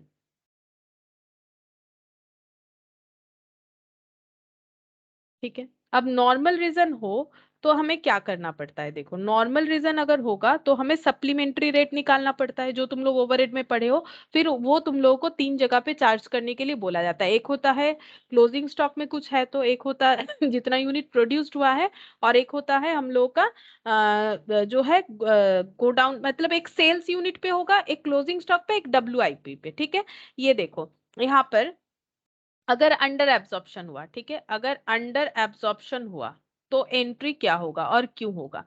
अगर अंडर एब्जॉर्प्शन हुआ तो यहां पर हो जाएगा, ये देखो, WIP कंट्रोल अकाउंट डेबिट। ठीक है, finished goods control account debit. ये तुम लोग ओवरहेड में कर चुके हो, लेकिन नाम अलग यूज करते थे तब तुम लोग ऐसे, ये देखो फिनिश गुड्स को इस पे हम लोग चार्ज कर सकते हैं ना। देखो अगर हमारा नॉर्मल लॉस हुआ है, मतलब नॉर्मल रीजन से इस तरह का कोई लॉस हुआ है, ठीक है, मतलब ओवर या अंडर एब्जॉर्प्शन हो रहा है, तो वो हम लोग क्या कर सकते हैं, कस्टमर से रिकवर कर सकते हैं। तो उस हम लोग क्या क्या कॉस्ट बढ़ा सकते हैं, हम लोग अपना WIP का कॉस्ट बढ़ा सकते हैं अगर हमारा प्रोडक्ट WIP में है। अगर वो हमारा एज ए फिनिश गुड्स में है तो हम लोग क्लोजिंग स्टॉक का कॉस्ट बढ़ा सकते थे, और अगर हम लोग बेच रहे हैं तो उसका भी कॉस्ट बढ़ा सकते थे। ठीक है, ये सबका हमें क्या पता होना चाहिए था, यूनिट, यूनिट के हिसाब से हम लोग अप्लाई कर देते थे, यूनिट इंटू सप्लीमेंट्री रेट। ठीक है, यूनिट इंटू सप्लीमेंट्री रेट करते थे, याद आ रहा होगा, मैंने ऐसा क्वेश्चन तुम लोग को करवा रखा है, 2-3 क्वेश्चन। ठीक है,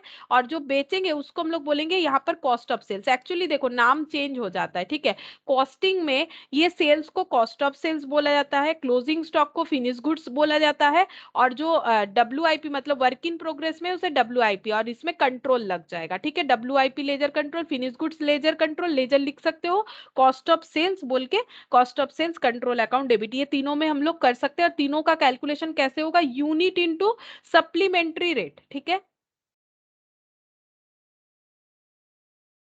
यूनिट इंटू सप्लीमेंट्री रेट, ये तीनों चीजों पे एप्लीकेबल होगा। 2 हो जाएगा फैक्ट्री ओवरहेड कंट्रोल अकाउंट। ठीक है, और सप्लीमेंट्री रेट कैसे कैलकुलेट करते हैं वो भी मैंने बता रखा है, फिर भी एक बार यहाँ पर बता देते हैं, अगर तुम लोग भूल गए हो तो कॉपी में जरूर मिलेगा, अगर लिख रहे हो तो, नहीं लिख रहे हो तो फिर तो मुश्किल है। ये देखो सप्लीमेंट्री रेट। ठीक है, सप्लीमेंट्री रेट में कैसे कैलकुलेट किया जाता है, हम लोग ऐसे लिखते हैं, अंडर और over absorption divided by equivalent production. और इक्विवेलेंट प्रोडक्शन का मतलब क्या होता था वो भी एक बार बता देते हैं। इक्विवेलेंट प्रोडक्शन का मतलब होता था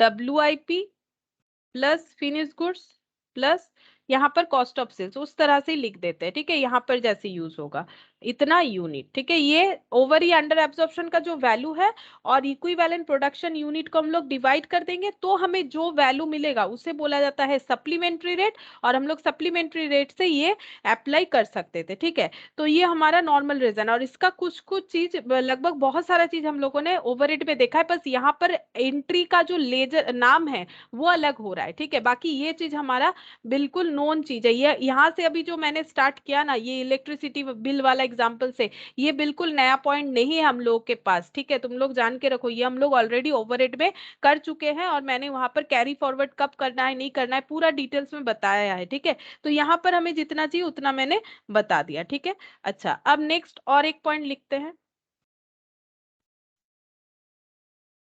नेक्स्ट पॉइंट ये वाला हो जाएगा, ये हम लोग का कितना नंबर चल रहा है, 6th नंबर हो गया। अब हम लोग 7th नंबर पॉइंट लिखेंगे, office and administration overhead incurred. ठीक है, तो कॉस्ट लेजर मतलब कॉस्ट बुक में इसका क्या एंट्री होगा, ऑफिस एंड ओवरहेड इनकर्ड का एंट्री हो जाएगा office and administration overhead ledger control account debit. Incurred का मतलब पेमेंट कर रहे हैं। ठीक है, तो टू कैश या बैंक होता है, उसके जगह हो जाएगा टू GLA या फिर CLA अकाउंट। ठीक है, GLA या फिर CLA अकाउंट। अच्छा, अब ऑफिस एंड एडमिनिस्ट्रेशन ओवरहेड जो है वो रिलेटेड विथ प्रोडक्शन हो सकता है, नॉट रिलेटेड विथ प्रोडक्शन होता है। ठीक है, ये हम लोगों ने कॉस्ट शीट में देखा, ऑफिस देखो इसीलिए उस तरह से हमें पढ़ना जरूरी है ताकि यहाँ रिलेट कर पाओ। ऑफिस एंड एडमिनिस्ट्रेशन ओवरहेड दो तरह का हो सकता है, ठीक है। एक हो सकता है रिलेटेड विथ प्रोडक्शन और दूसरा हो सकता है नॉट रिलेटेड विथ प्रोडक्शन, ठीक है।